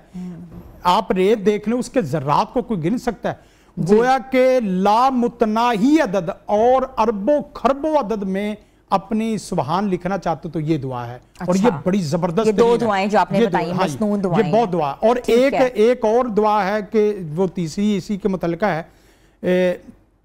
रात को पूरी रात एक बंदा तहज्जुद पढ़ने वाला हो, पूरी रात एक बंदा क़याम करने वाला हो, पूरी रात कुरान सुन्नत जिक्र करने वाला हो, सारी मखलूकात तख्लीकात के वज़ाइफ एक तरफ और ये एक दुआ एक तरफ हो। यानी फरिश्तों की दुआ, फरिश्तों का जिक्र, जिन्नों का जिक्र, इंसानों का, हैवानों का, नबातात का। क्या दुआ? रात सोने से पहले ये पढ़ें, आप सारी रात फ्रेश रहेंगे। क्या है? अल्हम्दुलिल्लाहिल्लज़ी कफ़ानी वावानी, अल्हम्दुलिल्लाहिल्लज़ी अतअमनी व सक़ानी, अल्हम्दुलिल्लाहिल्लज़ी मन्ना अलैया व अफ़ज़ल, अल्लाहुम्मा इन्नी अस्अलुका बिइज़्ज़तिका अन तुनज्जियनी मिनन नार। हदीस में आता फ़क़द हामिदल्लाह बिजमी महामिदिल खल्क़, जितनी पूरी मखलूक ने मिलके हमद की है, इतनी इस बंदे की हमद है। कितनी बड़ी दुआ। बहुत खूब, बहुत खूबसूरत दुआएं वैसे शकील सुन रही होंगी। और ये रेमेडीज़ जो है ये इस्तेमाल करें, क्योंकि ये जो है रूहानियत है और रूहानियत से बढ़कर कुछ भी नहीं है। एक और हमारे साथ कॉलर है। जी अस्सलाम वालेकुम। जी अस्सलाम वालेकुम, मैं डॉक्टर सलान बोल रहा हूँ मुल्तान से। जी डॉक्टर साहब, क्या पूछना चाहेंगे? मैं अब सर से सवाल ये करना चाहता हूँ कि अल्हम्दुलिल्लाह कारोबार भी ठीक है, मसले मसाइल भी ठीक हैं, कोई ऐसा इशू नहीं, लेकिन एक बेचैनी की, एक बेसुकूनी की कैफियत रहती है, मतलब घर में भी और एक अपने अंदर भी, दिमागी तौर पर भी इस तरह से कैफियत रहती है। ठीक है डॉक्टर साहब, बता रहे हैं डॉक्टर साहब। देखें, उसके लिए डॉक्टर साहब एक तो ये है कि घर से जिस वक्त भी निकले, दो रकम, मैं कहता हूँ जो आदमी जॉब के लिए निकल रहा है, कोई आदमी बिजनेस के लिए निकल रहा है, कोई आदमी किसी तालीम के लिए निकल रहा है, वो अगर अपने आप को हर एतबार से महफूज रखना चाहता है तो वो 2 रकत घर से नफल पढ़ के निकले और घर वापस आके नफल फिर पढ़ ले। ठीक है। वो जॉब में जा रहा तो जॉब में रद्द नहीं होगा, वो बिजनेस में जा रहा तो बिजनेस उसका परफेक्ट होगा, वो तालीम में जा रहा तो अल्लाह उसको तालीम में हर किस्म का 2 रकात नफल जो है हाजत के नफल, आप हाजत के पढ़ लें। यानी आपने घर से निकलने से पहले नफल पढ़ने हैं और दुआ करनी और फिर उसके बाद निकल जाना है। इसी तरह घर आके 2 नफल पढ़ने हैं, फिर उसके बाद बैठना है। आपको जॉब नहीं मिल रही, आपको सुकून नहीं मिल रहा, आपको रिज़्क नहीं मिल रहा, आपको इज्जत नहीं मिल रही, आपको तालीम नहीं मिल रही, आपको सेहत नहीं मिल रही, आप यकीन करें इस वजीफे पे अल्लाह के रसूल का फरमान भला क्या है, उसका मखरज निकलना खुशियों से भरा हुआ होगा और उसका मदखल घर में दाखिल होना खुशियों से भरा हुआ होगा। और डॉक्टर साहब अगर ये 5 कलमात, अल्लाह के रसूल के पास एक साहिब आया, कहने लगा कि अल्लाह के रसूल मुझे कोई लंबे चौड़े वज़ाइफ ना देना, मुझे एक ही वजीफ़ा दो जो वजीफ़ा मेरा दीन और दुनिया आखिरत सब के लिए बेहतर हो। अल्लाह के रसूल ने उसे 5 कलमात बताए। डॉक्टर साहब ये 5 कलमात पढ़ लें और उसके बाद तजर्बा करके देखें, अल्लाह रहमत। सुबहान अल्लाह, अल्हम्दुलिल्लाह, वला इलाहा इल्लल्लाह, अल्लाहु अकबर, ला हौला वला कुव्वता इल्ला बिल्लाह। उसने भी कहा कि अल्लाह के रसूल मुझे भी पढ़ने दीजिए साथ। उसने भी पढ़ा और उसने भी इसी तरह गिनती की। तो अल्लाह के रसूल को कुछ देर के बाद कहने लगा कि या रसूल अल्लाह, ये सब तो अल्लाह के लिए, मेरे लिए क्या है? सुबहान अल्लाह भी, अल्हम्दुलिल्लाह, अल्लाहु अकबर, ये सारी अल्लाह की तारीफ है, मेरे लिए क्या है? तो अल्लाह के रसूल ने फिर इसी तरह कहा कि कहो अल्लाहुम्मा अग़फ़िरली वरहमनी वाफ़िनी वाहदिनी वरज़ुक़नी। तो इसी तरह उसने मुट्ठी बंद करके वापस जिस वक्त गया तो अल्लाह के रसूल ने फरमाया कि खाली हाथ आया था, अल्लाह की रहमत के ख़जाने भर के ले गया है। ये 5 किस्म के कलमात जो सुबहानल्लाह से मुतल्लिक़ हैं, दुनिया में अभी तक जो बोला जा रहा है अल्लाह के कलाम और इन कलमात के अलावा कोई खूबसूरत तरीन कलमा नहीं है। ये कलमात पढ़ें, आप खुश नहीं है ना तो कुछ नहीं है। बिल्कुल बिल्कुल डॉक्टर साहब सुन रहे होंगे। ये पढ़ेंगे तो इंशाअल्लाह उल अज़ीज़ आपको अल्लाह ऐसी प्यार भरी, खुशियों भरी, रहमतों भरी, नेमतों भरी जिंदगी दे देगा। लेकिन पढ़ना ऐसे ही है, सुबहान अल्लाह, अल्हम्दुलिल्लाह, वला इलाहा। हम अदद पूरा करते हैं और भागते हैं, तेज पढ़ते हैं। हाँ, और हमारा वजीफा छत से ऊपर नहीं जाता, अर्श में जाना तो बहुत दूर की बात है। एक और कॉलर हमारे साथ मौजूद है, डॉक्टर साहब लेते हैं। जी अस्सलाम वालेकुम। जी अस्सलाम वालेकुम। वालेकुम सलाम। जी अस्मा जी। जी मैं डीजी खान से बोल रही हूँ। अस्मा जी क्या पूछना चाहेंगी? जी मेरा गुर्दा जो है ना वो 15 साल पहले ऑपरेट हुआ था, तो उसमें पथरी थी, वो निकल गया था। अब जो है ना यूरिक एसिड बढ़ा हुआ, मेरा बहुत शदीद जोड़ों में दर्द है, बहुत ज्यादा, और पेशाब में भी झाग आ रही है। उसका कोई वजीफा बताएं, मैं बहुत तकलीफ में। यूरिक एसिड बढ़ा हुआ है, गुर्दा जो है वो निकल चुका है। देखें, इस तरह का जिसका भी मसला ना, जो यूरिन का मसला है, मैदे का मसला है, इसी तरह गुर्दों का मसला, वो एक काम तो ये करे कि हर खाने के लुकमे के साथ अल्हम्दुलिल्लाह पढ़ना शुरू कर दे। हर लुकमे के साथ अल्हम्दुलिल्लाह, या अल्लाह तूने जो खिलाया है ये तूने खिलाया है, मैंने नहीं खाया, मेरे इल्म हुनर फ़न से, मेरी जॉब से, मेरे बिजनेस से नहीं आया। आप अल्हम्दुलिल्लाह कहना शुरू कर दे। पानी का कतरा भी पिए, घूंट भी पिए, तो इसके ऊपर भी अल्हम्दुलिल्लाह। आपका जो खाना 4 किस्म की शक्लें इख्तियार करता है, या तो आपका खाना ईमान बन जाता है, या आपका खाना जिस्म की ग़िज़ा बन जाता है, या आपका खाना जिस्म की बीमारी बन जाता है, या आपका खाना फुजला पेशाब बन जाता है। तो ये खाने वगैरह का या बाकी यूरिन का जितना भी मसला है अल्हम्दुलिल्लाह पढ़ लें। और इसी तरह साथ ये बहना खाने के बाद की कुछ मुख्तसर दुआएं पढ़ ले। मैं कहता हूँ किसी को बवासीर का मसला है, किसी को कब्ज़ का मसला है, किसी को यूरिन का मसला है, अल्लाह के फजल करम से वो 15 से 21 दिनों के अंदर ही अल्लाह की रहमत से हो जाएगा शिफायाब। क्या है? अल्हम्दुलिल्लाहिल्लज़ी अतआमा वस्सक़ा वस्सव्वगहु वजअल लहु मखरजा। अल्लाह तेरा शुक्र है जिसने खिलाया है, पिलाया है, तू ही खिलाने वाला और तू ही निकालने वाला, तू इसको शिफा बना। और एक दुआ है बहुत ज़बरदस्त, अल्हम्दुलिल्लाहिल्लज़ी अतअमनी हाज़ा ताम व रज़क़नी मिन गैरि हौल मिन्नी वला कुव्वा। इससे सारे गुनाह भी माफ़ हो जाते हैं और सारी बीमारियां भी ख़त्म हो जाती है। ये दो दुआ मैंने पढ़ी है। और एक दुआ तो बहुत ज़बरदस्त है, अल्हम्दुलिल्लाहि हम्दन कसीरन तय्यिबन मुबारकन फ़ी गैर मक्फ़िय्यिन वला मवद्दाइन वला मुस्तग़निन अन्हु रब्बाना। आप ये तजर्बा करके देखें, जब भी कोई खाना है, हत्ता के बसा औकात ये है कि सारे गुनाह माफ़ करने के लिए, सारे जिस्म के बीमारियां दूर करने के लिए बंदा वैसे थोड़ा सा खजूर का कोई ऐसा दाना या ऐसी चीज़ ले ले और उसके बाद दुआ पढ़ ले। यानी लाजमी नहीं कि आपने 3 थोड़ा सा ले, पानी पी ले, फिर उसके बाद दुआ पढ़ ले, ताकि आपका अल्लाह से एक ताल्लुक जुड़े, तकर्रुब जुड़े और तवज्जो, और उसी से इंशाल्लाह शिफा हो जाएगी। ठीक है। और साथ एक बात है कि दुरूद पाक और सूरत फातिहा, हमने जिसको भी वजीफा बताया है, दुरूद पाक, सूरत फातिहा और इस्तिग़फ़ार, ये सब के लिए लाजम है। ठीक है, ये हर एक ने पढ़ना ही पढ़ना। अस्मा जी सुन रही होंगी डीजी खान से, तो ये बताया डॉक्टर साहब ने, आप ज़रूर करें। और अगर कोई चीज़ मिस हो गई है तो हमारे रिपीट आप शो देख सकते हैं यूट्यूब के ऊपर भी और सोशल मीडिया के ऊपर भी। जी एक नेक्स्ट कॉलर हमारे साथ मौजूद है। जी अस्सलाम वालेकुम। अस्सलाम वालेकुम। जी कौन बात कर रही हैं? मैंने अभी आपको कॉल किया, मेरा नाम जाहिदा है, मैं मुल्तान से बोल रही हूँ। जाहिदा साहिबा मुल्तान से बात करी, क्या पूछना चाहेंगी? जी हम पूछना चाहते हैं, मेरा बेटा ना मस्कत में है, वो बहुत परेशान है, जो भी काम करता है ना बस बहुत मुश्किल है। किसने कहा इसके पर ना काला इल्म किया हुआ है। ठीक है, हम लोग बहुत परेशान है, जॉब नहीं मिल रही, सेहत नहीं मिल रही। जॉब का मसला है उनका जाहिदा जी? जॉब का भी बहुत मसला है ना, जो भी काम करता है ना बस पीछे चले जाता है और कर्जे ही हो जाते हैं उसके साथ। जो भी काम करता है बैरून मुल्क में वो काम नहीं चलता, कर्जों में है और बच्चे परेशान हैं। और जाहिदा जी हैं हमारे साथ मुल्तान से। देखिए रिज़्क़ बारिश की तरह बरसे, उसके लिए ज़बरदस्त तरीन वजीफ़ा है, रब्बाना अनज़िल अलैना माइदतम मिनस समाई। ये वजीफ़ा सूरत माइदा की आयत है, आप ये आयत पढ़ें, पूरी मुकम्मल आयत। ये आयत है जिससे बनी इसराइल को अल्लाह ताला ने मन सलवा दिया था। अगर आप रिज़्क मन सलवा की शक्ल में चाहते हैं तो ये आयत पढ़ें, और साथ इस्तग़फ़ार, और इस्तग़फ़ार के जो जामे तरीन अल्फाज हैं, हमारे लोगों ने इस्तग़फ़ार भी अपना बनाया हुआ, अस्तग़फ़िरुल्लाह मिन कुल्ली ज़ंबिन व अतूबु इलैह, ये पूरी हदीस की किताब किसी में नहीं मिलता। अस्तग़फ़िरुल्लाह अल्लज़ी ला इलाहा इल्ला हुवल हय्युल क़य्यूम व अतूबु इलैह, और इसी तरह अल्लाहुम्मा अक्फ़िनी बिहलालिका न हरामिका वअग़निनी बिफ़ज़लिका अम्मन सिवाक। आपके ऊपर ओहद पहाड़ जितना भी कर्जा हो, फरमाया अली अगर ओहद पहाड़ जितना भी कर्जा हो रज़ी अल्लाह ताला अन्हु, तो फरमाया कि ये दुआ पढ़ने से सारा कर्जा अल्लाह दूर फरमाए। कर्जे की दुआ आप बता रहे हैं, अल्लाहुम्मा अक्फ़िनी बिहलालिका न हरामिका वअग़निनी बिफ़ज़लिका अम्मन सिवाक। ये सुबह पढ़ें 7 दफ़ा, शाम को पढ़ ले 7 दफ़ा, और सोने के वक्त 7 दफ़ा पढ़ ले। ठीक है। और साथ एक और वजीफ़ा है, बड़ा मुख्तसर है, ये तो चलते चलते कर सकते हैं। सैयदना नूह अलैहिस्सलाम ने अपने बेटे को बाकायदा नसीहत के तौर पे फरमाया था, बेटे 2 बातें याद रखना, 2 कलमे नहीं छोड़ने। वो क्या है?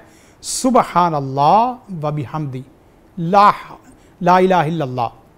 फरमाया फ़इन्नहा सलातु कुल्ली शै, दुनिया में जितनी मखलूक़ात है उनकी नमाज जो है वो सुबहान अल्लाह और ला इलाहा इल्लल्लाह है।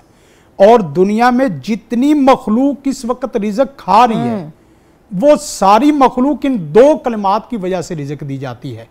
और वो क्या है? युरज़क़ु बिहा कुल्लु शै, पूरी मखलूक इन 2 कलमात। अब मैं आप अगर अपना वाफर रिज़्क चाहते हैं, सुबहान अल्लाह व बिहम्दी ला इलाहा इल्लल्लाह, सुबहान अल्लाह व बिहम्दी ला इलाहा इल्लल्लाह, अस्तग़फिरुल्लाह सुबहान अल्लाह व बिहम्दी ला इलाहा इल्लल्लाह, अस्तग़फिरुल्लाह, अल्लाहुम्मा सल्ली अला मोहम्मद।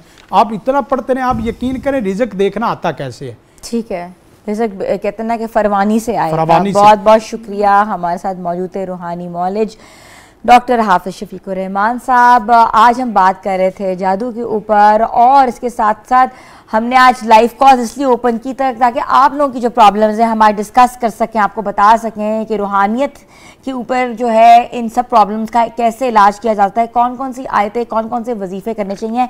व्यूअर्स अभी हम कॉल्स नहीं ले सकते हैं क्योंकि बहुत सी कॉल्स आ रही हैं, मैं भी सुन रही हूँ IB में कि, लेकिन नेक्स्ट जब हम करेंगे तो ऑटोमेटिकली जो अनाउंसमेंट हो जाती है, तो आप हमें कॉल्स भी कर सकते हैं। दोबारा डॉक्टर साहब हमारे साथ आएंगे किसी न किसी दिन शो में, तो हम प्रॉपर जो अनाउंसमेंट करेंगे तब आप हमें कॉल्स भी करें और अपने मसाइल जो है वो भी पूछें। तो छोटी सी ब्रेक पे जाना है, आप लोग हमारे साथ रहें।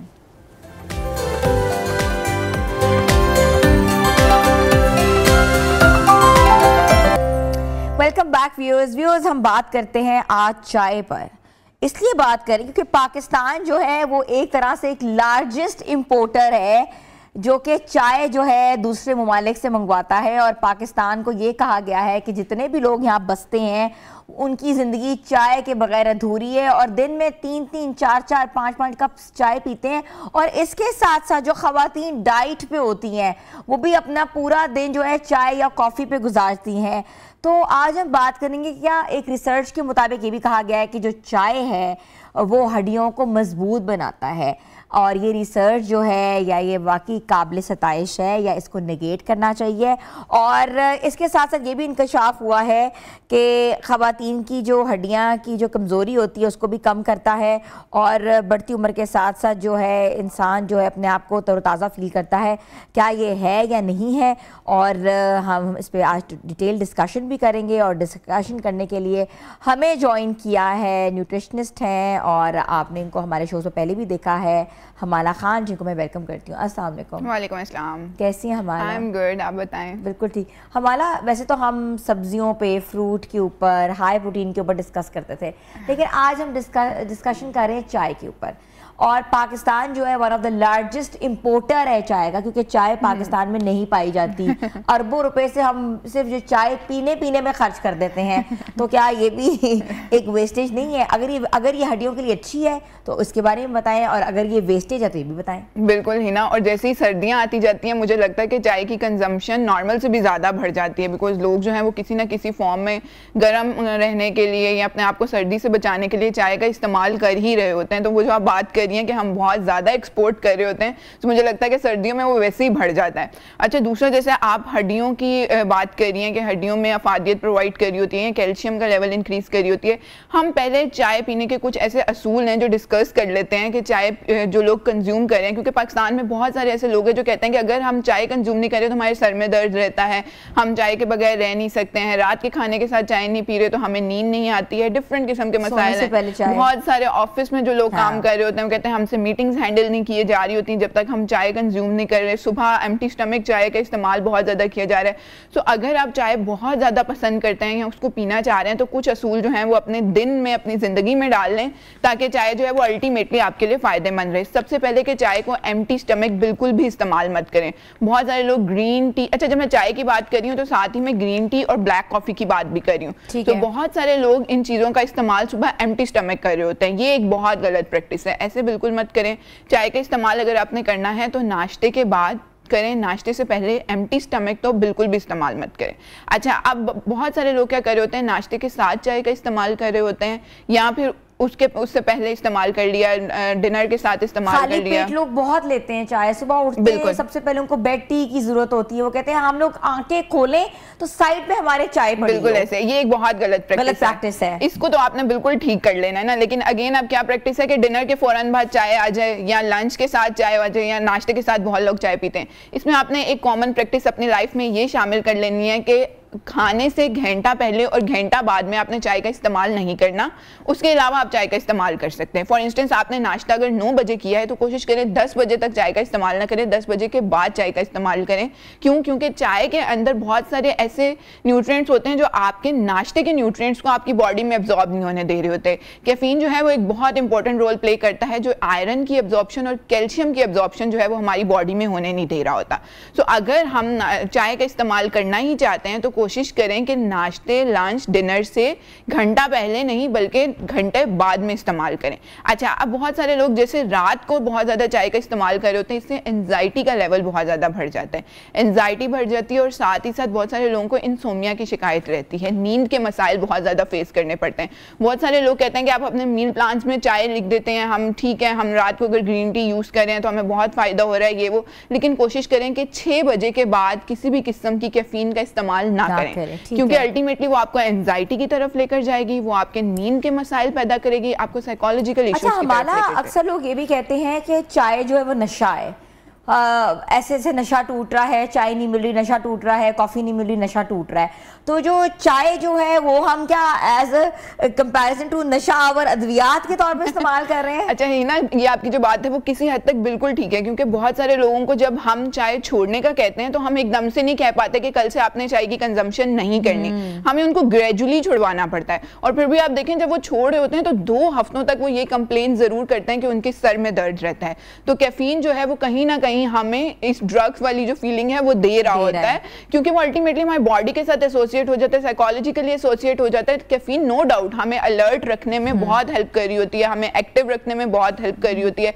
हम कहीं ना कहीं अगर उसका इस्तेमाल ना करें तो हम दिन में थकावट भी महसूस कर रहे होते हैं। ये कोई गलत प्रैक्टिस नहीं है, आप चाय का इस्तेमाल जरूर करें, लेकिन अगेन अगर आप इन असूलों के साथ चाय का इस्तेमाल करेंगे तो वो आपके लिए भी फायदेमंद रहेगी और वो उनके लिए भी फायदेमंद रहेगी जो इसको अल्टीमेटली हड्डियों के लिए इस्तेमाल करना चाहते हैं। अब जैसे आपने स्टार्ट में हड्डियों की बात की, अब एक बंदा अगर 5 से 7 कप चाय या बहुत ज्यादा इसे कंज्यूम कर रहा है और बिल्कुल गलत प्रैक्टिसेस पे इस्तेमाल कर रहा है तो ये रिसर्च उसके लिए बिल्कुल नहीं है, वो उसको हड्डियों की इफादियत में बिल्कुल फायदा नहीं पहुंचा रही होती। ठीक है, आपने कोशिश करनी है कि एम्प्टी स्टमक चाय का इस्तेमाल नहीं करना, 6 बजे के बाद चाय का इस्तेमाल नहीं करना, आपने सिर्फ क्वांटिटी अगर मैं मेंशन कर दूं तो 3 से 4 कप दिन में चाय का इस्तेमाल करना है, खाना खाने के घंटे बाद चाय का इस्तेमाल करना है, ताकि अल्टीमेटली वो आपके लिए फायदेमंद बन जाए बल्कि नुकसान देना बने। अच्छा, काफ़ी डॉक्टर्स न्यूट्रिशनिस्ट ये कहते हैं कि आप ब्लैक जो टी होती है या ब्लैक कॉफ़ी का इस्तेमाल करें अगर आपने अपना मेटाबॉलिज्म बेहतर करना है या वेट लूज करना है आफ्टर अगर आप हैवी मील्स ले रहे हो, क्या ऐसा होता है? बिल्कुल, टी जो है या कैफीन जो है या इसके अंदर जो हमारे पास इंग्रेडिएंट्स मौजूद होते हैं, पॉलीफिनॉल्स जो मौजूद होते हैं, डिफरेंट किस्म के एंटीऑक्सीडेंट्स मौजूद होते हैं, ये सारी चीज़ें हमारे मेटाबॉलिज्म में कहीं ना कहीं हमें हेल्प आउट कर रही होती हैं। लेकिन है ना, इसमें मैं एक बात ऐड करती जाऊँ, हैवी मील्स लेने के बाद ग्रीन टी या ब्लैक कॉफ़ी का इस्तेमाल करके अगर हम ये सोचें कि हमारा वजन कम हो रहा है तो ये एक बहुत गलत प्रैक्टिस है। ऐसे नहीं होता। आपको मील भी मॉडरेट रखना है और उसके साथ अपने मेटाबॉलिज्म को बेहतर करने के लिए आप किसी न किसी किस्म के कहवा जात या ग्रीन टीज या ब्लैक कॉफीज का इस्तेमाल कर सकते हैं। तो ये फिर आपके लिए हेल्पफुल रहेगा। ऐसे नहीं है कि आप वहां पर एक बहुत हैवी खाली चाय पी लें या फिर ब्लैक कॉफी पी लें। हाँ बिल्कुल, ये वाली जो प्रैक्टिस है ये गलत हो जाएगी। अच्छा, मैं आपसे क्वांटिटी की बात कर रही थी कि 3 से 4 कप से ज्यादा चाय का इस्तेमाल ना करें। अच्छा, चाय को अगर चाय देखा जाए तो उसमें कोशिश करें कि चीनी का इस्तेमाल भी बिल्कुल मत करें। चीनी अगर आपको बहुत पसंद है तो फिर बिल्कुल ½ टीस्पून भी, मैं उन लोगों को इजाजत दे रही हूँ जो डायबिटीज नहीं है या किसी किस्म की कोमॉर्बिडिटी में एसोसिएटेड नहीं है, वो ½ टीस्पून का इस्तेमाल कर लें। बाकी लोग काइंडली अगर चाय को चीनी के बगैर इस्तेमाल करने की आदत डालें तो वो कहीं ना कहीं उनको अफादियत पहुंचा सकती है। लोग चाय तो होता है ना, एक प्रॉपर चाय बनती है, पानी के अंदर पत्ती डालते हैं, दूध थोड़ा सा डालते हैं इसको। हमारे यहाँ नॉर्मली दूध के अंदर पत्ती डाल के उसको काढ़ के उसमें इलायचियां डाल के, कार्डेमम डाल के, अदरक डाल के क्या चाय बनती है। और चाय में वैल्यू एडिशंस भी होते हैं, उसके साथ तेज चाय है, ये नॉर्मल चाय है, ये नमकीन चाय है, ये कश्मीरी चाय है, ये तेज पत्ते वाली है, ये मसाले वाली है, ये मसाले वाली चाय है। तो ये जो चाय इतनी ज्यादा जो बन रही है उसमें इतने लवाजमात जो डल रहे हैं, क्या ये भी फायदेमंद है? अच्छा, पहले तो क्योंकि ऑब्वियसली जब हमने बनाने के तरीकाकार बदल लेते हैं ना, हर चीज को हम लोग उसमें इतने इंग्रेडिएंट्स ऐड ऑन कर देते हैं कि अल्टीमेटली उसकी अफादियत जो रहती है वो उतनी भी नहीं रहती है। अच्छा, जिंजर सिनेमन जो है उनके बहुत सारे बेनिफिट्स हैं, अलग किस्म के बेनिफिट्स हैं। अगर आप उनको ऐड ऑन करें तो वो आपकी लाइफ में जो है वो बेहतरी ही प्रोवाइड कर रहे होते हैं। लेकिन अगेन उनको ऐड ऑन करने का भी एक तरीका है। अगर आपने उनको ऐड ऑन करके उसके साथ चीनी ऐड ऑन कर लिए तो वो कहीं भी आपको फायदा नहीं पहुंचा रहे होते। मारने 2-3 चम्मच तो लोग नॉर्मल चीनी यूज करते हैं एक चाय के अंदर, एक प्याली के अंदर 2 चम्मच तो मैंने लोगों को देखा है ऐड करते हुए, और मैं हैरान हो रही थी कैसे इतनी मीठी। बिल्कुल ऐसे ही है। तो कोशिश करें कि चीनी के बगैर उसका इस्तेमाल करें। अगर आप चाहते हैं कि चाय कहीं ना कहीं आपकी जिंदगी में आपको अफादियत प्रोवाइड कर दें या आपको बहुत सारे नुकसानात से बचा ले, तो चीनी जो होती है वो हर किस्म की जो चीज होती है उसके न्यूट्रिएंट वैल्यू को कम कर देती है, उसको एब्जॉर्ब नहीं होने देती है आपकी बॉडी में उस तरह से।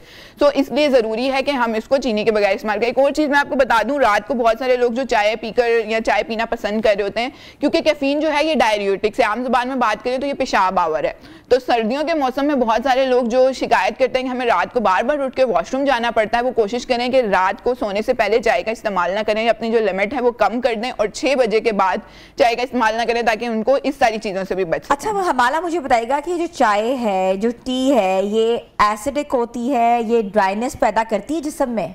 अच्छा, ये हर बंदे का टॉलरेंस लेवल अलग होता है। बहुत सारे लोग जैसे बात करते हैं कि हम चाय में कितनी पत्ती डालें या किस तरह से उसको कंज्यूम करें, ये हर बॉडी टू बॉडी जो होता है वेरी कर रहा होता है। बहुत सारे लोगों का टॉलरेंस लेवल इतना होता है कि वो 2 टेबलस्पून कैफीन जो है वो एक टाइम पे बर्दाश्त कर लेते हैं और उनको उससे कोई नुकसान नहीं हो रहा था। लेकिन हो सकता है कि वही बंदा अगर दूसरा बंदा 2 टेबलस्पून यूज कर रहा हो तो अल्टीमेटली उसको इनडाइजेशन का मसला रह रहा हो, एसिडिटी का मसला रह रहा हो, स्किन इशूज आ रहे हो। स्किन इशूज तो बहुत कॉमन है अगर आप एक्सट्रीम यूज कर रहे हैं कैफीन का, स्किन इश्यूज आ रहे हो, हार्ट बर्न का इशू रह रहा हो, गर्ट का इशू रह रहा हो। तो ये हर बॉडी के साथ साथ जो है ये चीज वेरी कर रही होती है। तो कोशिश करें कि अपनी बॉडी रिक्वायरमेंट के मुताबिक चीजों को इस्तेमाल करना शुरू कर दें। अगर आपको 2 टेबलस्पून कैफीन सूट करी है तो जरूरी नहीं है कि वो मुझे भी सूट कर रही हो, मेरे लिए उसका लेवल ज्यादा भी हो सकता है लेकिन कम भी हो सकता है। अच्छा, जो माएँ अपने बच्चों को डराने के लिए ये कहती हैं कि चाय ना पियो काले हो जाओगे, तो ये वाकई डराने के लिए ऐसी कोई मिथ नहीं है। डराने के लिए कहती हैं कि वाकई उस चीज को वो इग्नोरेंस में डालती है कि बिल्कुल ना पिए। स्किन इफेक्ट जो हैं वो आते हैं लेकिन जो टैनिंग इफेक्ट है या इस तरह का कोई इफेक्ट है वो नहीं आ रहा होता। वो अल्टीमेटली आपको अगेन बात करूं कि बॉडी टू बॉडी वेरी कर रहा होता है। हो सकता है कि टैनिंग इफेक्ट उनके पास पहले से ही हो और उनको लग रहा हो कि वो चाय की वजह से एनहांस हो रहा है, ऐसा कुछ नहीं होता। या अल्टीमेटली जो है जैसे क्योंकि सर्दियों का मौसम है, ड्राइनेस ऑलरेडी बहुत ज्यादा हो रही होती है, तो जितना आप कैफीन इंटेक कर रहे होते हैं वो भी अल्टीमेटली आपको कहीं ना कहीं इन चीजों का शिकार बना रही होती है। अब जैसे आप बात कर रही थे, हम शो से पहले बात कर रहे थे, मेनोपॉजल वुमेन्स की बात कर रहे थे कि वो जो होती हैं उनकी हड्डियों का मसला, क्योंकि आप देखें 40 के बाद खवातीन में ये मसला स्टार्ट हो जाता है अल्टीमेटली। बहुत सारी डॉक्टर्स के पास खवातीन यही कहने आ रही होती हैं, घुटनों में दर्द है, टांगों में दर्द है, चला नहीं जाता, बैठा नहीं जाता, उठा नहीं जाता। तो इस तरह के जो मसाइल हैं ये क्यों पेश आ रहे हैं? क्योंकि वो थ्रू आउट अपनी टीन एज से जो है उन्होंने अपनी ईटिंग हैबिट्स ख़राब की हुई हैं। उन ज़मानों में लोगों को नहीं पता होता था कि चीज़ों को किस तरह से कंज्यूम करना है, या इतनी अवेयरनेस नहीं होती थी, टू बी वेरी ऑनेस्ट। अब आकर लोगों को ईटिंग हैबिट्स ठीक करना, अपनी डाइट, मैंने बहुत सारे टीन एज को देखा है जो अब इस एज में आकर अपने आप को इतना बेहतर रख रहे होते हैं ताकि अल्टीमेटली वो वाला ज़माना जो 40s के बाद वाला है वो बेहतर गुजार सके। मेनोपॉजल जो खवातीन हैं वो चाय का इस्तेमाल क्योंकि बहुत ज़्यादा किया होता है उन्होंने थ्रू आउट द लाइफ, दूध का इस्तेमाल क्योंकि उन्होंने कम किया होता है। सो कोशिश करें कि जब अब इस एज में आकर भी वो अगर चाय कंज्यूम करिए तो उसके अंदर स्किम मिल्क का, लो फैट मिल्क का इस्तेमाल करें। और ये दूध जो है ये कहीं आपको बाहर से नहीं लाना पड़ता, कहीं दुकान से खरीद के नहीं लाना पड़ता, आप अपने घर में बना सकते हैं। या जो भी आपका नॉर्मल दूध आता है आप उसमें से बलाई को बार बार रिमूव करें, जितनी दफ़ा आप बलाई रिमूव करेंगे तो वो स्किम बन जाएगा, वो लो फैट मिल्क बन जाएगा, ईजिली आपके घर में अवेलेबल है। आप अपनी चाय के अंदर अगर उसका इस्तेमाल करें तो अल्टीमेटली ये आपको फायदा। तो हमारा इसका मतलब है कि चाय में जो है वो कैल्शियम नहीं है। लोग समझते हैं कि चाय पीने से भी कैल्शियम आ जाएगी। चाय पीने से कैल्शियम आपको मिल सकता है, वो जो आपने किसी और चीज से कंज्यूम किया हुआ है, चाय उसको इंटरप्ट नहीं करेगी। फॉर इंस्टेंस आपने अपने नाश्ते में कोई भी ऐसी चीज कंज्यूम की है जिसके अंदर कैल्शियम है, अब अगर आपने उसके साथ ही चाय की कंजम्पशन कर लिया तो क्या हुआ कि कैफीन ने कैल्शियम को एब्जॉर्ब नहीं होने दिया। लेकिन अगर आपने वही चाय घंटे बाद, 1.5 घंटे बाद कंज्यूम की तो वो कैल्शियम जो है वो आपकी बॉडी में रेडीली एब्जॉर्ब हो गया और उसके साथ साथ जो कैफीन था उसने उसको इंटरप्ट नहीं किया। तो यही वो बात आ गई ना स्टार्ट में कि जो असूल मैंने आपको बताए अगर आप इसके थ्रू चलेंगे तो चाहे आपको फायदा भी पहुंचा रही होगी, अफादियत भी दे रही होगी, आपकी बॉडी के लिए भी अच्छी रहेगी। लेकिन अगेन अगर आप थ्रू आउट अपनी लाइफ जो है इसको कंज्यूम भी कर रहे हैं, अपनी तरीकों से कंज्यूम कर रहे हैं, रात को ले रहे हैं, दिन में ले रहे हैं, एम्प्टी स्टमक ले रहे हैं, जहां जब दिल किया है, जिसके साथ बैठे हैं, चाय की कंजम्पशन हो रही है, तो आपके लिए नुकसानदेह हो सकती है। अच्छा, चाय जो है मूड बूस्टर भी होता है, हम इसके बारे में बात करेंगे, लेकिन हमें छोटी सी ब्रेक पे जाना है। ब्रेक के बाद हम वापस आते हैं। हमारा खान हमारे साथ हैं, स्टे ट्यून विद अस।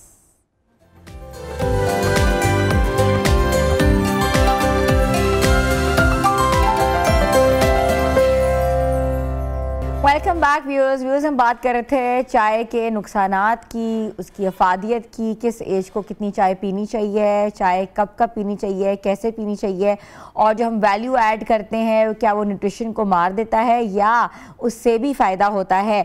तो आपने देख लिया कि हमारा खान ने जो कहा है कि चाय को कैसे इस्तेमाल करें। अब हम बात करेंगे थोड़ा सा स्मॉग के हवाले से। जो मौसम है बहुत ख़राब है और स्मॉग और फॉग जो है मिक्स हुई हुई है और लोग अभी भी बहुत बीमार हैं। ख़ास तौर पे अगर एयर क्वालिटी इंडेक्स की बात करें तो 330 से भी तजावज़ है लाहौर के कुछ इलाकों में। इम्यूनिटी बूस्टर्स जो हैं वो कौन से लेने चाहिए, इम्यूनिटी कैसे बूस्ट करनी चाहिए, क्योंकि हर दूसरे दिन जो है गला दर्द हो रहा होता है, आंखें जो हैं वो अजीब सी मिर्चें लग रही होती हैं और स्किन रिलेटेड जो एलर्जीज़ हैं वो बहुत ज़्यादा जो है वो भी प्रोवोक हो रही हैं। तो हमारा हमें बताएंगे कि हमारा इम्यूनिटी बूस्टिंग की बात करें, ख़ास तौर पे अगर हम बात करें किसी भी एज ब्रैकेट में, बच्चों से शुरू करते हैं फिर बड़े और फिर बुज़ुर्ग, तो इम्यूनिटी बूस्टर्स जो हैं क्या वो फ़ायदेमंद हैं? अच्छा हिना, बिल्कुल। आपको पता है कि जब कोविड आया था तो लोगों को तब इम्यूनिटी का वर्ड रियलिटी में समझ आया था कि इम्यूनिटी एक्चुअली होती क्या है और इसको बूस्ट रखना या इसको बेहतर बनाना क्यों इतना ज़्यादा ज़रूरी होता है। इससे पहले हम लोगों में इतना इम्यूनिटी का कॉन्सेप्ट जो था, क़ुव्वत मदाफ़ियत का कॉन्सेप्ट, वो था ही नहीं। तो वहाँ से हमने कोविड से सीखा कि हमें ऐसी ऐसी चीज़ों का इस्तेमाल करना चाहिए जो अल्टीमेटली हमारी इम्यूनिटी को बूस्ट करें, हमारे डिफेंस सिस्टम को एक्टिवेट करें और हमें डिफरेंट किस्म की बीमारियों से बचाएं। क्योंकि जैसे आप देखते हैं कि आजकल मौसम ऐसा कि हर दूसरा बंदा जो है वो फ्लू का शिकार है और सुपर फ्लू अब तो आ गया है। बिल्कुल, निमोनिया, ब्रोंकाइटिस, सुपर फ्लू, ऐसे ही है। तो डिफरेंट किस्म की बीमारियों को जो हर बंदा ही आप देखें, बुखार हो रहा है, नज़ला है, जुकाम है, गले ख़राब हैं, तो डिफरेंट चीज़ें जो हैं वो हमें हमारी एयर पोल्यूशन की वजह से, जो हमारे एनवायरमेंटल इफेक्ट्स हैं उसकी वजह से हमारे पास असरअंदाज हो रही होती हैं। वैसे भी सीज़न चेंज हो रहा होता है तो जब एग्जैक्ट सर्दी आ जाती है, बहुत ज़्यादा सर्दी लग रही होती है, तब इस तरह के मसाइल जो हैं वो पेश आ रहे होते हैं। फिर वो लोग जिनकी इम्यूनिटीज़ बहुत ज़्यादा वीक रहती हैं या वो अल्टीमेटली उन इम्यूनिटी बूस्टर्स का इस्तेमाल नहीं कर रहे होते हैं तो उनके लिए मसाइल जो हैं वो ज़्यादा बन जाते हैं। इम्यूनिटी बूस्टर्स सुनने में तो एक बहुत फैंसी वर्ड लग रहा है और लग रहा है कि हमें इसमें पता नहीं किस किस्म की चीज़ों का इस्तेमाल करना पड़ेगा ताकि अल्टीमेटली हमारा डिफेंस सिस्टम एक्टिवेट रहे, लेकिन नहीं, आपके किचन में आपके पास ऐसी चीज़ें मौजूद मौजूद हैं जिनके इस्तेमाल अगर आप डेली बेसिस पे कर रहे हैं तो वो अल्टीमेटली आपको फ़ायदा पहुंचा रही होती हैं। जैसे अगर देखा जाए तो मैं बहुत सारे लोगों को रिकमेंड करती हूँ कि वो सुबह उठ के पानी के अंदर अगर ½ टीस्पून से 1 टीस्पून शहद डालकर गर्म पानी, जो नीम गर्म पानी होता है उसके अंदर डालकर इस्तेमाल करें तो वो उनकी सेहत के लिए बहुत अच्छा है, क्योंकि इसके अंदर एंटीसेप्टिक प्रॉपर्टीज़ मौजूद होती हैं जो अल्टीमेटली आपकी बॉडी को फ़ायदा पहुँचा रही होती हैं। लेकिन अगेन शहद का इस्तेमाल वो लोग करें जो शुगर के मरीज़ नहीं हैं। शुगर के मरीज़ जो हैं उनके लिए डिफरेंट ऑप्शन हैं, वो उसका इस्तेमाल कर सकते हैं। जैसे कि वो लौंग का इस्तेमाल कर सकते हैं, पानी के साथ कहवा बनाकर उसका, दालचीनी का कहवा बनाकर इस्तेमाल कर सकते हैं। तो ये चीज़ें जो हैं वो उनके लिए फ़ायदेमंद रहेंगी ताकि अल्टीमेटली उनकी इम्यूनिटी जो है। क्या गुड़ का इस्तेमाल जो है वो डायबिटिक पेशेंट्स कर सकते हैं? बहुत कंट्रोवर्शियल सवाल है। गुड़ का इस्तेमाल, शहद का इस्तेमाल, स्टीविया का इस्तेमाल, डिफरेंट चीज़ों का इस्तेमाल बहुत कंट्रोवर्शियल है। हर शुगर का मरीज़ अपने मौलिश के मशवरे से अपनी लाइफ में जो है वो मिठास का इस्तेमाल करे, कार्बोहाइड्रेट्स का इस्तेमाल करे, प्रोटीन्स का इस्तेमाल करे, क्योंकि हर बंदे का टॉलरेंस लेवल जो है वो अगेन बात वही है कि वो डिफरेंट होता है। तो शुगर के मरीज़ जो हैं वो स्पेसिफिकली इस बात का ख्याल रखें कि अगर कोई दूसरा उनका फ्रेंड जो शुगर का मरीज़ है वो गुड़ का इस्तेमाल कर रहा है तो ज़रूरी नहीं है कि वो भी गुड़ का इस्तेमाल कर सकते हैं। तो ये एक बहुत कंट्रोवर्शियल चीज़ आ जाती है। वो उनके ब्लड शुगर लेवल्स के अकॉर्डिंगली डिपेंड करता है कि वो कितने हैं और वो क्या उनके पास मार्जिन है, एक विंडो बची हुई है कि उस विंडो में वो गुड़ का इस्तेमाल कर लें या वो शहद का इस्तेमाल कर लें, चीनी का इस्तेमाल कर लें। अच्छा, बूस्टर्स की बात करें, इम्यूनिटी बूस्टर्स जो है वो आजकल आपको पता है मार्केट में भी बहुत से बूस्टर्स अवेलेबल हैं, बने बनाए मिल रहे हैं, शॉट्स जिसको कहते हैं बूस्टर शॉट्स हैं। हम वो शॉट्स घर में कैसे बना सकते हैं और किन किन इंग्रेडिएंट्स को लेके बना सकते हैं? अच्छा, यही मैं आपको बताई थी कि जैसे शहद की मैं बात कर रही हूँ कि बिल्कुल बेसिक चीज़ें जो हमारे घर पे मौजूद हैं, हमें बाहर से उन चीज़ों को लाने की ज़रूरत ही नहीं है। हम घर पे अपने बेसिक चीज़ों से इसका इस्तेमाल कर सकते हैं। जैसे शहद का इस्तेमाल करें पानी के साथ, जो लोग शुगर के मरीज़ हैं वो लौंग का इस्तेमाल करें, दालचीनी का इस्तेमाल करें। दूध में ज़ाफ़रान डालने के क्या फ़ायदे होते हैं? ज़ाफ़रान जो है वो भी अल्टीमेटली आपकी सेहत के लिए बहुत ज़्यादा इंपॉर्टेंट होती है, क्योंकि उसके अंदर भी ऐसे न्यूट्रिएंट्स मौजूद होते हैं जो कि आपकी बॉडी को ऐसी प्रॉपर्टीज़ प्रोवाइड कर रहे होते हैं जो कि आपके अफादियत बढ़ा रही होती हैं। लेकिन अगेन ज़ाफ़रान, दूध, इन सारी चीज़ों का इस्तेमाल जो है वो हर बॉडी टू बॉडी वेरी कर रहा होता है। अगर हम इसी तरह से बात करें, दालचीनी की बात करें या लौंग की बात करें, अगर इनके कहवा जात का इस्तेमाल आप सुबह सवेरे कर रहे हैं, क्योंकि इसके अंदर कैफीन हम बिल्कुल ऐड ऑन नहीं कर रहे होते, सिर्फ ये पानी के अंदर आप इसको उबाल के जो अपना कहवा बना रहे होते हैं उसका इस्तेमाल करें, तो ये आपको बहुत अच्छी प्रॉपर्टीज़ देगा, स्पेसिफिकली आपकी कुव्वत मदाफ़ियत को बढ़ाने में, आपकी कुव्वत मदाफ़ियत को स्ट्रॉन्ग करने में। अब ये तो हमने बात कर ली लिक्विड्स की कि कौन कौन से लिक्विड्स जो हैं वो हम यूज़ कर सकते हैं, लेकिन आम जिंदगी में भी चलते फिरते हमारे पास बहुत सारी ऐसी चीज़ें हमारे पास अवेलेबल होती हैं जिनका इस्तेमाल अगर हम ठीक तरीके से करना स्टार्ट कर दें तो हमारे लिए फ़ायदेमंद हो सकती हैं। जैसे कि आपने देखा होगा कोविड में बहुत सारे लोगों ने सब्जियों और फलों का इस्तेमाल बहुत ज़्यादा करना शुरू कर दिया था, बहुत रुझान बढ़ गया था। विटामिन सी का इस्तेमाल बहुत ज़्यादा किया था। लोगों को पता चला था कि विटामिन सी कहीं ना कहीं उनकी कुव्वत मदाफ़ियत के साथ एसोसिएटेड है। ये बहुत अच्छी प्रैक्टिस थी और मैंने देखा है कि अब ये प्रैक्टिस जो है वो अल्टीमेटली हो रही है। लोग फ्रूट्स की तरफ हैं, वेजिटेबल्स की तरफ हैं, जो कि एक बहुत गुड प्रैक्टिस है। तो अगर आप अपनी डेली लाइफ में vitamin C and rich fruits जो कि सर्दियों में वैसे ही बहुत ज़्यादा अवेलेबल होते हैं, हमारे पास बिल्कुल ऐसे ही है, हमारे पास अवेलेबल होते हैं, अगर हम उनका इस्तेमाल कर रहे हैं तो वो हमारे लिए फायदेमंद है। एक बात मुझे बताएं, मैं पूछना चाहूंगी, जूस पीना बेहतर होता है कि फ्रूट खाना बेहतर होता है? बड़ा इंटरेस्टिंग क्वेश्चन है ये। जूस और फ्रूट दो चीजें। आप देखें, एक ग्लास अगर आपने जूस बनाना है, फॉर इंस्टेंस हमने एप्पल का जूस बनाना है, तो एक ग्लास एप्पल का जूस बनाने के लिए आपको 3 से 4 एप्पल्स का इस्तेमाल करना पड़ेगा ताकि वो एक ग्लास निकल आए जूस, अगर आप उसमें पानी का इस्तेमाल नहीं करें। लेकिन अगेन आप एक एप्पल जो है उसको रॉ फॉर्म में खा सकते हैं। अब जब किसी चीज का जूस बन जाता है किसी फ्रूट का, तो उसके अंदर जो न्यूट्रिएंट्स हैं वो डिस्ट्रॉय हो जाते हैं। अल्टीमेटली आपके ग्लास में क्या आ रहा होता है, फल की सिर्फ फ्रुक्टोज आ रही होती है जो कि एक शुगर है, बिल्कुल नहीं आ रहा होता। तो कोशिश करें अगर आप फलों को फलों की शक्ल में इस्तेमाल कर रहे हैं तो वो अल्टीमेटली आपको फायदा पहुंचा रही होती है। लेकिन अगर आप उनको जूस की फॉर्म में इस्तेमाल करेंगे तो कहीं ना कहीं सिर्फ आपको फल की शुगर मिल रही होती है, लेकिन उसके अंदर जितने भी न्यूट्रिएंट्स होते हैं वो ब्लेंड होते हुए डिस्ट्रॉय हो जाते हैं, फाइबर्स नहीं मिल रहे होते, डिफरेंट चीज़ों का जो है फर्क आ जाता है। आजकल के मौसम में गाजरें बहुत ज़्यादा अवेलेबल हैं, गाजरों का जूस ज़रूर इस्तेमाल करें, रॉ खा सकते हैं तो रॉ ज़रूर इस्तेमाल करें, वो अल्टीमेटली हमारी सेहत के लिए जो है फायदेमंद। अच्छा, ड्राई फ्रूट्स के बारे में बताएं, ड्राई फ्रूट्स जो हैं वो भी खाने चाहिए क्या? उससे भी इम्यूनिटी बूस्ट होती है? अच्छा बिल्कुल, जैसे ही ना ये मौसम आ जाता है तो ड्राई फ्रूट्स, हलवा जात, पंजीरी, इन सारी चीज़ों का इस्तेमाल भी बढ़ जाता है। तो ड्राई फ्रूट जो होते हैं वो नो डाउट आपकी बॉडी को वार्म रख रहे होते हैं, उसके अंदर हेल्दी फैट्स मौजूद होते हैं, वो आपकी सेहत के लिए बहुत ज़्यादा बेहतर होते हैं। सबसे पहले तो सॉल्टेड ड्राई फ्रूट्स का इस्तेमाल ना करें या प्रोसेस्ड ड्राई फ्रूट्स जो मिल रहे होते हैं उसका इस्तेमाल ना करें। जो आम ड्राई फ्रूट्स होते हैं जो सॉल्टेड नहीं होते हैं उनका इस्तेमाल करें, और एक हैंडफुल से ज़्यादा, हैंडफुल का मतलब कि एक हाथ की हथेली में आपके जितने आ जाएं, इतना नहीं कि आपने उसको मजबूरन बंद किया हो, बिल्कुल जो इजीली आपके हाथ की हथेली में आ जाए, सिर्फ उतने ड्राई फ्रूट्स। हम तो रोज का एक पैकेट खाते हैं। बिल्कुल ऐसे ही है कि ये तो हमारी मंचिंग चल रही होती है रात के टाइम, आप बैठे हुए हैं कहीं किसी से बात कर रहे हैं तो हम साथ साथ खा रहे होते हैं, चाय पी रहे होते हैं, कर रहे होते हैं। सो अगर आप सिर्फ एक हैंडफुल ड्राई फ्रूट्स का इस्तेमाल करें तो आपके लिए फायदेमंद रहेगा। जो ब्लड प्रेशर के पेशेंट्स हैं या डिफरेंट पेशेंट्स जो हैं वो अपने मॉलेज के मशवरे से इन चीज़ों का इस्तेमाल करें। बताएं कोलेस्ट्रॉल और जो बीपी के पेशेंट आपने से अभी बोला है, कोलेस्ट्रॉल है जिनको ब्लड प्रेशर है, शुगर है, उनको कितने नट्स कंज्यूम करने चाहिए और कौन से नट्स के अंदर जो है जो कोलेस्ट्रॉल को स्पाइक देता है? अच्छा, डिफरेंट जो, क्योंकि इसके अंदर हमारे पास हेल्दी फैट्स मौजूद होते हैं, ये उस तरह से बिल्कुल खाने से आपको स्पाइक नहीं दे रहे होते, आप इसका इस्तेमाल कर सकते हैं। ये उन पेशेंट्स के लिए बहुत बेहतर है अगर वो इनका फैट्स की फॉर्म में इस्तेमाल कर रहे होते हैं। लेकिन अगेन बात क्वांटिटी पे आ जाती है, क्वालिटी पे नहीं आती है। क्वांटिटी में अगर आप बहुत ज़्यादा इस्तेमाल कर रहे हैं, जैसे आपने बात की कि हम तो पूरा पूरा पैकेट खा जाते हैं, तो मैंने बहुत सारे लोगों को देखा है जिनकी आदत होती है कि वो मंचिंग में बहुत ज़्यादा नट्स का इस्तेमाल कर रहे होते हैं। अगर आप क्वान्टिटी अपने रिक्वायर्ड अमाउंट से एक्सीड कर लेंगे तो वो आपके ब्लड प्रेशर के लिए, आपके कोलेस्ट्रॉल के लिए नुकसानदेह हो सकती है। लेकिन वैसे ड्राई फ्रूट्स या नट्स का एक रिक्वायर्ड अमाउंट में इस्तेमाल जो है वो बहुत ज़्यादा ज़रूरी होता है, तो वो आपको करते रहना चाहिए। अब जैसे हलवा जात या पंजीरी की बात करूँ तो उसके अंदर देखें शुगर का कंटेंट ज़्यादा होता है, क्योंकि हमारे यहाँ अगेन बात वही होती है कि हम कुकिंग मेथड्स जो हैं वो ठीक नहीं रख रहे होते। हमने उसको चीनी के अंदर पकाना होता है, हमने उसके अंदर क्रीम्स यूज़ करनी है, डिफरेंट कंडेंस मिल्क यूज़ करते हैं, डिफरेंट किस्म की होल मिल्क यूज़ कर रहे होते हैं, मलाई यूज़ कर रहे होते हैं, मक्खन, जो डिफरेंट किस्म की चीज़ें जो है हम अपने हलवा जात में और डिफरेंट चीज़ों में इस्तेमाल कर रहे होते हैं। तो अगेन अगर आपने वो चीजें इस्तेमाल करनी है तो वो फिर आप अपनी क्वांटिटी को कम कर लें। एक ब्लड प्रेशर का मरीज अगर हलवा जात का इस्तेमाल कर रहा है, पंजीरी का इस्तेमाल कर रहा है, जो कि नो डाउट सर्दियों में एक बहुत सारे लोग इस्तेमाल करते हैं, नो डाउट वो आपको वार्मथ का इफेक्ट दे रही होती हैं, आपकी बॉडी के लिए कहीं ना कहीं वो आपको अफादियत प्रोवाइड कर रही होती हैं।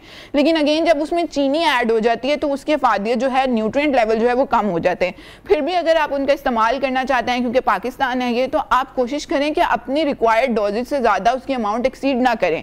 फॉर इंस्टेंस आप अगर शुगर के मरीज हैं और आप हलवा जात का इस्तेमाल करना चाहते हैं, 2 से 3 टेबलस्पून आप अपने मिड डे में 11 से 12 बजे के करीब या शाम की चाय के साथ बस इतना इस्तेमाल करें। इससे ज़्यादा अगर आप उसका इस्तेमाल करेंगे तो अल्टीमेटली आपकी बॉडी को कहीं ना कहीं बहुत ज़्यादा नुकसान पहुंचा रहा होता है। और है ना, मैंने देखा है कि पाकिस्तान में बहुत सारे लोग ऐसे हैं जो बाउल्स में जो है बाउल्स के बाउल्स इन चीज़ों के इस्तेमाल कर रहे होते हैं, स्पेसिफिकली सर्दियों में, जो कि एक बहुत गलत प्रैक्टिस है। अच्छा, मुझे ये बताएं कि फिश जो है आजकल बहुत ज़्यादा जो है पाई जाती है, लोग खाते भी हैं सर्दियों के मौसम में, तो फिश का जो इस्तेमाल है वो भी इम्यूनिटी बूस्ट करता है? बिल्कुल, फिश जो है एक बहुत अच्छा प्रोटीन का भी सोर्स है हमारे पास, और फिश के अंदर डिफरेंट ऐसे न्यूट्रिएंट्स मौजूद हैं जो कि अल्टीमेटली हमारी सेहत के लिए बहुत ज़्यादा बेहतर है, और उनका इस्तेमाल हमें कहीं ना कहीं करना चाहिए। फिश से एलर्जीज भी ज़्यादा होती हैं? बिल्कुल ऐसे, लेकिन मैं इसमें बताने लगी थी कि ये जो हमारे पेशेंट्स हैं जो फिश का इस्तेमाल कर रहे होते हैं, वो बात वहीं आ जाती है कुकिंग मैथड्स की।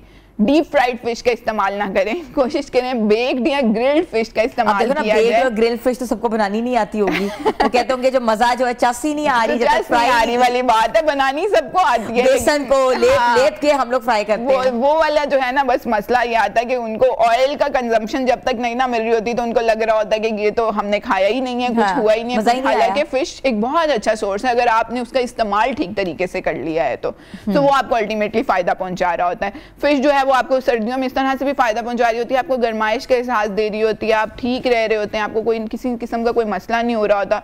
तो अल्टीमेटली जो है ये सारी चीज़ें उन लोगों के लिए बेहतर है जो इनको सर्दियों में इस्तेमाल कर रहे होते हैं। आप हर चीज़ का इस्तेमाल करें, लेकिन अगेन एक मॉडरेट क्वांटिटी में अगर आप इस्तेमाल नहीं करेंगे तो कहीं ना कहीं नुकसान पहुंचाएगी। हम चाय से शुरू हुए और फिश पे आके इसको ख़त्म कर रहे हैं, तो चाय होगी, हलवा जात हो गए, पंजीरी होगी, नट्स हो गए, ड्राई फ्रूट हो गए, इम्यूनिटी बूस्टर्स हो गए, डिफरेंट चीज़ें जो है वो अपनी लाइफ में ज़रूर इस्तेमाल करें। बीइंग अ न्यूट्रिशनिस्ट, मैं अपने किसी पेशेंट को मना नहीं करती हूँ कि आपने कल से ये खाना छोड़ देना है तो आप ठीक हो जाएंगे। ऐसी कोई साइंस है ही नहीं कि किसी ना किसी चीज़ की वजह से नुकसान हो रहा होता है। बैलेंस जो है वो बहुत ज़्यादा इंपॉर्टेंट है, क्वांटिटीज आपकी बहुत ज़्यादा इंपॉर्टेंट है। जो एक न्यूट्रिशनिस्ट आपको मील प्लान बनाकर दे रही होती है उसमें कॉलम एडिड होता है क्वांटिटीज का, जिसको लोग जो हैं वो इग्नोर कर देते हैं, उसको इग्नोर ना करें। अच्छा वाला, आपने एक कहावत सुनी है कि अपने पेटों को जानवरों का कब्रिस्तान ना बनाओ? वही ना कि man is born to live not to prepare for food ना। लोगों ने पाकिस्तान में रहजानी बहुत ज्यादा बढ़ गया है खाने पीने का। लोगों को लगता है कि दिन स्टार्ट हुआ है तो क्या खाना है, और रात को सोना है तो ये सोच के सोना है कि कल क्या खाना है। तो ये सारी जो प्रैक्टिसेस हैं, अगर हम इनको इससे थोड़ा सा निकल आए, इनको फैंटेसाइज ना करेंगे, खाने पीने को फैंटेसाइज ना करें, सिर्फ एक हेल्दी ईटिंग हैबिट्स को अपनाएं। और अगर कोई हमें अच्छी चीज़ लग रही है, बहुत अच्छी लग रही है, लेकिन हमारी सेहत के लिए अच्छी नहीं है, तो कोशिश करें कि हम उसमें भी जो है चीज़ों का इस्तेमाल कम कर दें। थैंक यू सो मच हमाला। और आज हमने बहुत डिटेल सेशन जो है वो किया है लाइफस्टाइल के बारे में, खुराक के बारे में, चाय के बारे में, और आपको बताया है कि कौन कौन सी चीज़ें जो हैं उनकी कंजम्पशन बढ़ा दें, किन किन चीज़ों को अपनी ज़िंदगी से निकाल दें, और ज़िंदगी तभी अच्छी बन सकती है, सेहतमंद बन सकती है, ज़्यादा जी सकते हैं जब कम खाएं, अच्छा खाएं। और कहते हैं ना कि तंदुरुस्ती जो है वो भी एक नेमत से बढ़कर कुछ नहीं है। तो तंदुरुस्त रहने के लिए जो खाना है हमने आज आपको बताया है। छोटी सी ब्रेक पे जा रहे हैं, आप लोग हमारे साथ रहें।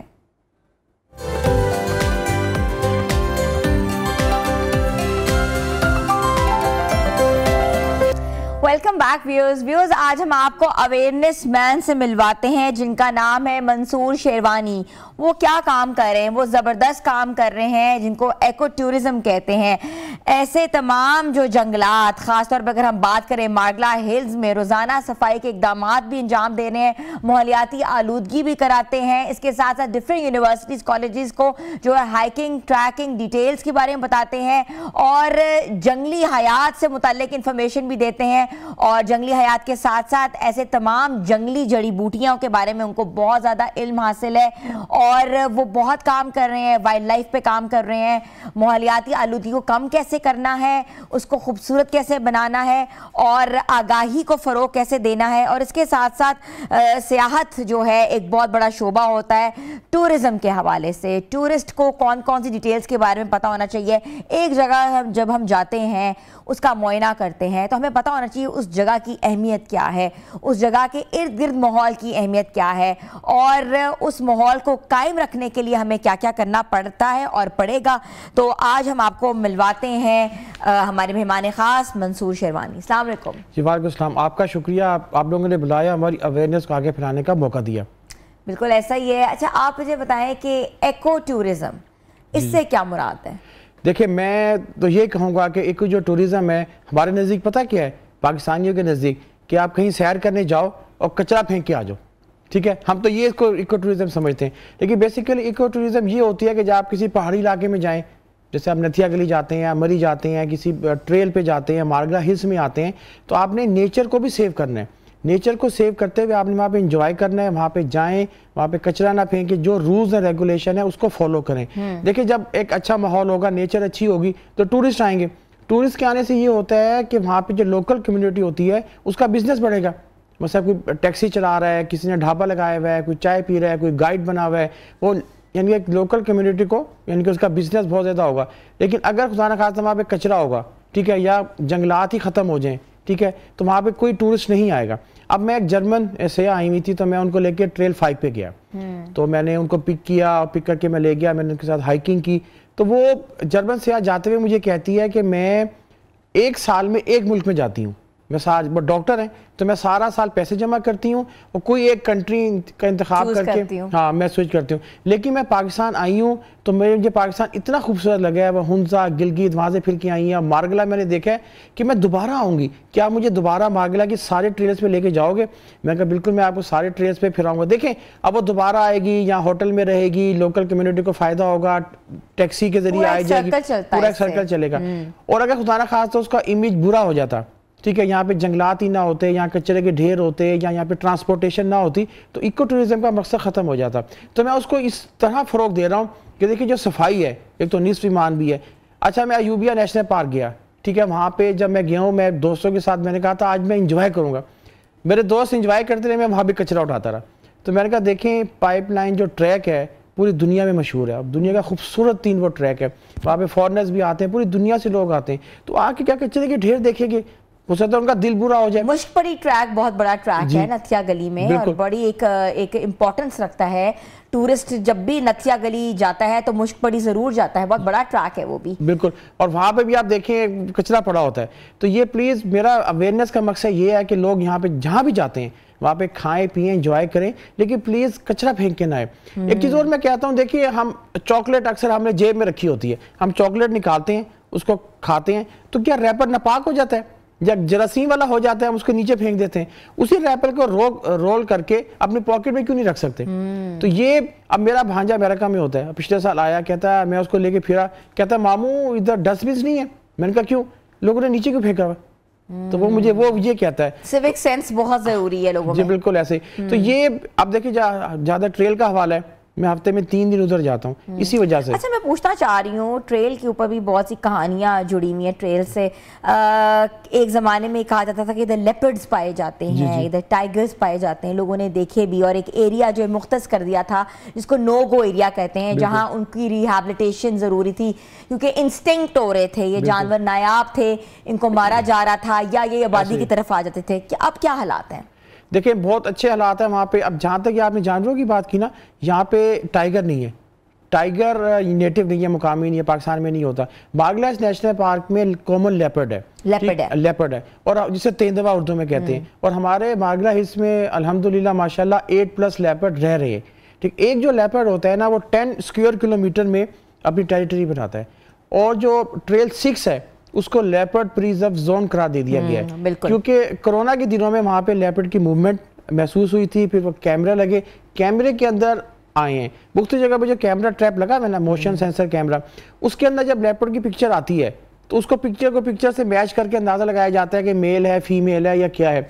तो उससे आप पता चलता है कि 8 लेपर्ड है। अब मैं जब ट्रेल 6 पे जाता हूँ तो वहाँ पे टेरिटरी मार्किंग देखता हूँ, वो गड़ा उसने खोदा हुआ होता है, दरख्तों के वो पंजे के निशान होते हैं, वहाँ पे अपना लिटर किया होता है। जाना देते हैं वहाँ पे गाइडेड टूर होते हैं, गाइडेड टूर होते हैं। तो वो अक्सर मैं लेके जाता हूँ, डिप्लोमेट्स आते हैं, बाहर के लोग आते हैं, अमेरिकन एम्बेसडर आए थे तो उन्होंने मेरे साथ सफाई भी की। तो देखें, और जो जमाल बेकर है इथोपियन एम्बेसडर, वो कहते हैं कि मारगला तो जंगल का एक टुकड़ा है और तुम लोग खुशकिस्मत हो कि रोड के इधर शहरी आबादी है, रोड के इधर एक नेशनल पार्क है। और जहाँ तक रही बात लेपर्ड के शहरी आबादी में आने की, वो आज तक नहीं आया। ये सिर्फ अफवाह है। लेपर्ड लोगों को नजर आया है ट्रेल में, अपने मस्कन में।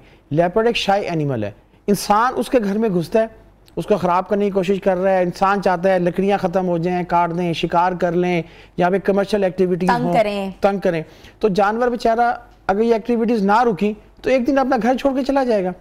देखिए, लेपर्ड के रहने का मतलब है कि बायोडाइवर्सिटी बहुत अच्छी है मारगला हिल्स की, उसके लिए खाने पीने का बहुत है, पानी बहुत है। वहाँ पे वाइल्ड बोर है, वो उसका शिकार करता है, वहाँ पे कई तरह क्लेज मुर्ग है, वहाँ पे मंकीज हैं, वो उनको खाता है। और उसने इकोसिस्टम को, यानी कि सर्कल को बेहतरीन किया हुआ है, किसी चीज़ की वो आबादी को ज़्यादा होने नहीं दे रहा, क्योंकि वो शिकार करता है जो इकोसिस्टम है। तो लोग बिल्कुल भी ना डरे। हाँ, हम लोग ये कहते हैं कि अंधेरा होने से पहले वापस आ जाएं, क्योंकि अंधेरे होने के बाद फिर लेपर्ड की बारी है। जो लेपर्ड है वो नॉकटर्नल एनिमल है। नॉकटर्नल एनिमल उसको कहते हैं जो शाम को एक्टिव होता है, सुबह फजर तक एक्टिव रहता है, दिन में सोता रहता है या सुस्त रहता है। देखिए, एक फॉर एग्जांपल, मैं सुबह सो के उठूंगा, मैं अपनी अम्मी से कहूँगा अम्मी नाश्ता दे दें या करवा दें, या मैं खुद उठूंगा कुछ बना के मैं कर लूँगा। लेकिन जब जानवर उठेगा तो उसने ये तो नहीं शिकार तो खुद करना है, उसने एक जगह जाना है पानी पीने, कहीं कोई फल खाने जाना है। सेब भी सुना है बहुत है उस तरफ से का भी शिकार होता है। जी, शिकार होता है। देखिए, मैं आपको एक और बात बताऊं, जो वाइल्ड लाइफ है ना, हमें उसके हकूक का ही नहीं पता। मैंने एक जगह बैठ के बात, एक निजाम है, उनकी भी एक जिंदगी है। बिल्कुल, मैंने एक जगह बैठ के चींटियों की बात की, तो मैं जब बाहर निकला, मेरे किसी ने कमेंट किया, कहता है इधर इंसान मर रहे हैं, किसी की परवाह नहीं, तुम्हें चींटियों की पड़ी है। तो देखें, इस्लामिक पॉइंट ऑफ व्यू से भी आप चींटी को भी नहीं मार सकते। हज़रत सुलेमान अलैहिस्सलाम का भी वाक़या है कुरान में, चींटियाँ गुजर रही थी, तो उन्होंने इनकी आवाज़ सुन ली और कहा ये पहले गुजर जाए, कुछ नहीं ना जाए। तो अगर आप चींटियों की अगर आप देखें ना, बिल, कभी मेरे साथ आए मारगला, मैं आपको खोद के दिखाऊंगा मिट्टी। जो चींटियाँ होती हैं वो सैकड़ों की तादाद में रहती हैं, बल्कि लाखों की, और वो एक सिविलाइज सोसाइटी की तरह रहती हैं। उनकी बिलों के अंदर खाने का कमरा अलग होता है, उनका मीटिंग रूम अलग होता है, उनका सोने का कमरा अलग होता है। अच्छा। जी बिल्कुल, कभी आप चींटियों का, इससे एक जैसे सिविलाइज सोसाइटी नहीं होती, एक महज़ब माशरा, उस महज़ब माशरे की तरह वो रहती हैं। अब आप ये देखें, फॉर एग्जांपल, आपने जूस का डब्बा फेंक दिया या आपने रैपर फेंक दिया, ठीक है, तो जो जहाँ पे उनकी बिल घर का सुराख है उसके ऊपर जाके वो पड़ गया, ठीक है, तो वो कैसे बाहर निकलेंगी? फिर उनको नया रास्ता बनाने में बहुत दिन लगते हैं, क्योंकि देखिए ना वो अपने घर का रास्ता ऐसे नहीं मुंह उठा के बना लेती कि हमारी तरह नहीं कि कहीं भी घर बना लिया, वो कर लिया, कहीं भी जंगल काटे घर बना लिया। हाँ, उन्होंने ये देखना होता है कि रोशनी कैसे आ रही है, बारिश होगी, हमारे अंदर पानी तो नहीं आ जाएगा, या इंसानों का गुजर तो नहीं है हमारा, हम कुचले जाएंगे, या कोई ऐसा खतरनाक जानवर जैसे पेंगोलिन है, पेंगोलिन चूंटियां खाता है, तो उन्होंने उससे भी अपने आप को बचाना होता है। तो ये एक बहुत बड़ी और सबसे बड़ी बात, जानवरों की भी प्राइवेसी है, ठीक है, खाली इंसानों की नहीं। और एक और बात सुने, इंसानों को अपने बच्चों का या किसी के मरने का दुख तो होता ही है, लेकिन जानवरों को भी होता है। अगर आप जानवर का बच्चा मार दें उसको भी उतना ही दुख होता है जितना एक इंसान को होता है। एक लोग बहुत शिकायत करते हैं जब मारेला, बिकॉज आप वहाँ से वाबस्ता हैं, आप वहाँ दिन रात आपने अपना सफ़र वहाँ से किया हुआ है, ज़िंदगी गुजार रहे हैं उस जगह पे, टूरिस्ट को गाइड करते हैं। बबून्स जो वहाँ हैं, जो बंदर हैं बड़े बड़े, और वो बहुत लोगों को तंग करते हैं जी जी, और हमेशा से कहते हैं कि जब भी आप किसी भी ट्रेल पे जाएं तो एक स्टिक अपने हाथ में रखें। क्यों, क्या वजह है? देखें, ये हमारा बहुत बड़ा मैसेज है कि नो मंकी फीडिंग, ठीक है, no monkey feeding, monkey feeding, क्योंकि हम छलियां उनको खिला रहे होते हैं और वो फिर अटैक करते हैं। बिल्कुल, ये हम इंसानों ने उनको खराब किया, उनकी आदतें खराब की हैं। देखें, अल्लाह ताला ने बंदर पैदा किए ना, उनके खाने पीने की हर चीज उनके नेचुरल हैबिटेट में रखी है। कई लोग, एक साहब मिले मुझे, वो ना देसी घी का पराठों का एक ना वो हॉटपॉट ले आए। मैं कहा सर ये क्या? और मैं देसी घी मंगवाया, पिंडो होते मैं बंदरों को खवाने हैं। तो मैंने कहा सर मेरी बात सुने, कितने बंदरों को खिलाते हैं? कहता है ये 10-15। मैंने कहा जो अंदर हजारों बंदर हैं वो एकदम से आ जाएंगे, हाँ, उनका कौन जिम्मेदार है? खैर उनको समझाया, उनकी बात समझ में आ गई। मैंने कहा जंगल में सब कुछ खाने पीने का है। अब देखिए ये होता है, अक्सर एक चाइनीज से था, उसके बच्चे को भी बंदर ने काट लिया। फिर हम बंदर को लेजी कर रहे होते हैं। फॉर एग्जाम्पल लेजी क्यों करते हैं? उसको सारे दिन चल फिर के ना अपने किसी घास खाता है, किसी कोई फ्रूट खाता है, किसी कोई चीज़ खाता है, अब उसको मेहनत नहीं करनी पड़ती। ये वही हिसाब है कि फॉर एग्जांपल आपको मैं जॉब दूं और मैं कहूँ आप बस घर रहो, आपने ऑफिस नहीं आना और सैलरी मिल जाएगी, तो आप कहोगी ना कि मुझे कुछ काम भी नहीं करना, सैलरी आ रही, मज़े। इंसान लेजी हो जाता है, वो रोड के किनारे आके यूं करके बैठ जाता है कि लोग मुझे खाने को देंगे, मुझे कुछ करना नहीं पड़ेगा। उससे बंदरों के हार्मोन्स में चेंजिंग आ रही है, उनकी आबादी हद से ज़्यादा बढ़ रही है, वो एग्रेसिव हो रहे हैं। और आए दिन शिकायत आती है कि जी इस्लामाबाद के फलाने सेक्टर में बंदर आ गया, फलानी मार्केट में बंदर आ गया। क्यों? जब लोग वहाँ नहीं जाएंगे, तलाश में आते हैं, चिप्स के पीछे, बिस्कुट के पीछे, जूस के डब्बों के पीछे शहरी आबादी का रुख करता है, फिर लोग डिस्टर्ब होते हैं। इंडिया एक बहुत बड़ी मिसाल है, वहाँ पे कई शहरों में लोगों ने बंदरों को आदी किया, खुराक दे दे के जा जाके देते थे। अब वो पूरा कई के शहर ऐसे हैं जो अपनी छतों पर नहीं जा सकते, जो अपने दरवाजों की खिड़कियां उन्होंने मजबूत कर ली हैं, चीजें उठा के ले जाते हैं, चीजें उठा के ले जाते हैं, वो बंदरों से तंग है। खैर उनका तो कोई मजहबी भी है, वैसे उनका कुछ कहते नहीं है। तो पूरी दुनिया में, अब देखिए पूरी दुनिया में अच्छे खासे फाइन है, हजारों डॉलर्स में फाइन है कि बंदरों को आप खुराक दें। अब यहाँ पे आप मरी की तरफ चले जाएं तो लोग स्पेशल छलियाँ लेके वो लेके फिर उनको दे रहे होते हैं और फिर उनके साथ मजाक भी कर रहे होते हैं। देखें आप अगर उसको छेड़ेंगे ना, अब मैं पिछले रमजान की बात है, अच्छा, वो एक सीटी मारता है एक बंदर और पूरी ब्रिगेड इकट्ठी हो जाती है। मुझे याद है मैं कुल्डाना कैंट गई थी, आपको पता है वो बिल्कुल अंदर का एरिया है, वहाँ हम शाम के अंदर वॉक कर रहे थे, तो एक बंदर को हमने कोई चीज़ दी, वो 25-30 आ गए, तो एक गाड़ी वाला गुजरा, उसने कहा इस वक्त ये जाना यहाँ सेफ नहीं है, अटैक कर देंगे। तो इतनी ज्यादा ब्रिगेड, पूरी उनकी फौज इकट्ठी हुई होती है। ये जो बंदर है ये फैमिली बना के रहते हैं, ठीक है, उस फैमिली में काफ़ी तादाद बढ़ती रहती है, बच्चे होते रहते हैं, बढ़ते रहते हैं। तो इनमें एक बिग अल्फा मेल होता है जो इनको यानी कि कबीले का सरदार कह लें आप, जो उनको लेके चलता है, फिर उसके हुक्म पे वो सीटी मारेगा ना तो फिर सारा उनकी फैमिली इकट्ठी हो जाएगी। पिछले रमज़ान में मैं हाइक कर रहा था 2 बजे ट्रेल 5 पे 2 किलोमीटर पे, तो ऊपर से ना दोनों तरफ से बंदर उतरे, काफ़ी एग्रेसिव मूड में थे। मैं सिर्फ एक अवेयरनेस मैसेज देना चाह रहा हूँ कि मैं समझ गया कि वो एग्रेसिव है, मैं कुछ करूँगा, घबराऊँगा या इनको डंडा मारूंगा तो 15-20 बंदरों का मुकाबला मैं नहीं कर सकता। मैंने अपना मोबाइल निकाला, मैं उसको देखता हुआ बगैर डरे उनके बीच में से गुजर गया। वो चीखते चिल्लाते रहे, हल्का फुल्का मुझे डराते रहे, मैं डरा नहीं, मैं निकल गया तो मेरी बचत हो गई। देखिए जब भी कोई जानवर नज़र आ जाए ट्रेल पे, फॉर एग्जांपल लेपर्ड आज, अब उस दिन मैं ट्रेल 4 पे था, सुबह के वक्त मैं गया तो ना ब्लैक कोबरा सामने बैठा धूप सेक रहा था, ब्लैक कोबरा, तो मैं एकदम मैं यूं मैंने कट लिया ना तो मेरे सामने आ गया, उसने मुझे देखा और वो खड़ा हुआ ना तो फिर यहाँ तक वो आ रहा था ब्लैक कोबरा, ये सामने। अच्छा अब मैं उसकी रेंज में हूँ, अगर मैं उसको मारने की कोशिश करूंगा वो हमला करेगा, मैं उससे फिर बच नहीं सकता, या मैं भागूंगा, मैं स्टिल खड़ा हो गया। एक चीज़ और है, जब ऐसा कोई मामला हो जाए आपने किसी जानवर की आंख में नहीं देखना, इसलिए कि अगर आप उसकी आई कांटेक्ट करेंगी ना तो वो समझेगा ये मुझे चैलेंज कर रहा है, उसकी साइकी है, वो फिर हमला करने की तैयारी करेगा। मैं आराम से यूँ नीचे नजर करके मैं खड़ा रहा, तो 3-4 सेकंड उससे मुझे देखा, मैं हिला नहीं, उससे अपना रास्ता चेंज कर ली। अच्छा, ठीक है, बिल्कुल इसी सेम लेपर्ड का है। अगर लेपर्ड आपके सामने नजर आ जाए खुदा ना खासा तो आपने स्टिल खड़े हो जाने, बिल्कुल भी, बल्कि लेपर्ड के लिए तो आपने यूं कर लेना है, यूं कर लेना है, यूं कर लेना है। आपने अपनी बॉडी लैंग्वेज से ये जाहिर करना है, एक तो आप उससे बड़ी हैं, ठीक है, और आप उससे डरी नहीं है, तो वो भी 3-4 सेकंड में अपना रास्ता चेंज कर लेगा। ये बहुत बड़ी तहकीक हुई थी, उसके मुताबिक उन्होंने ये जो चीज़ें हैं वो निकाली हैं।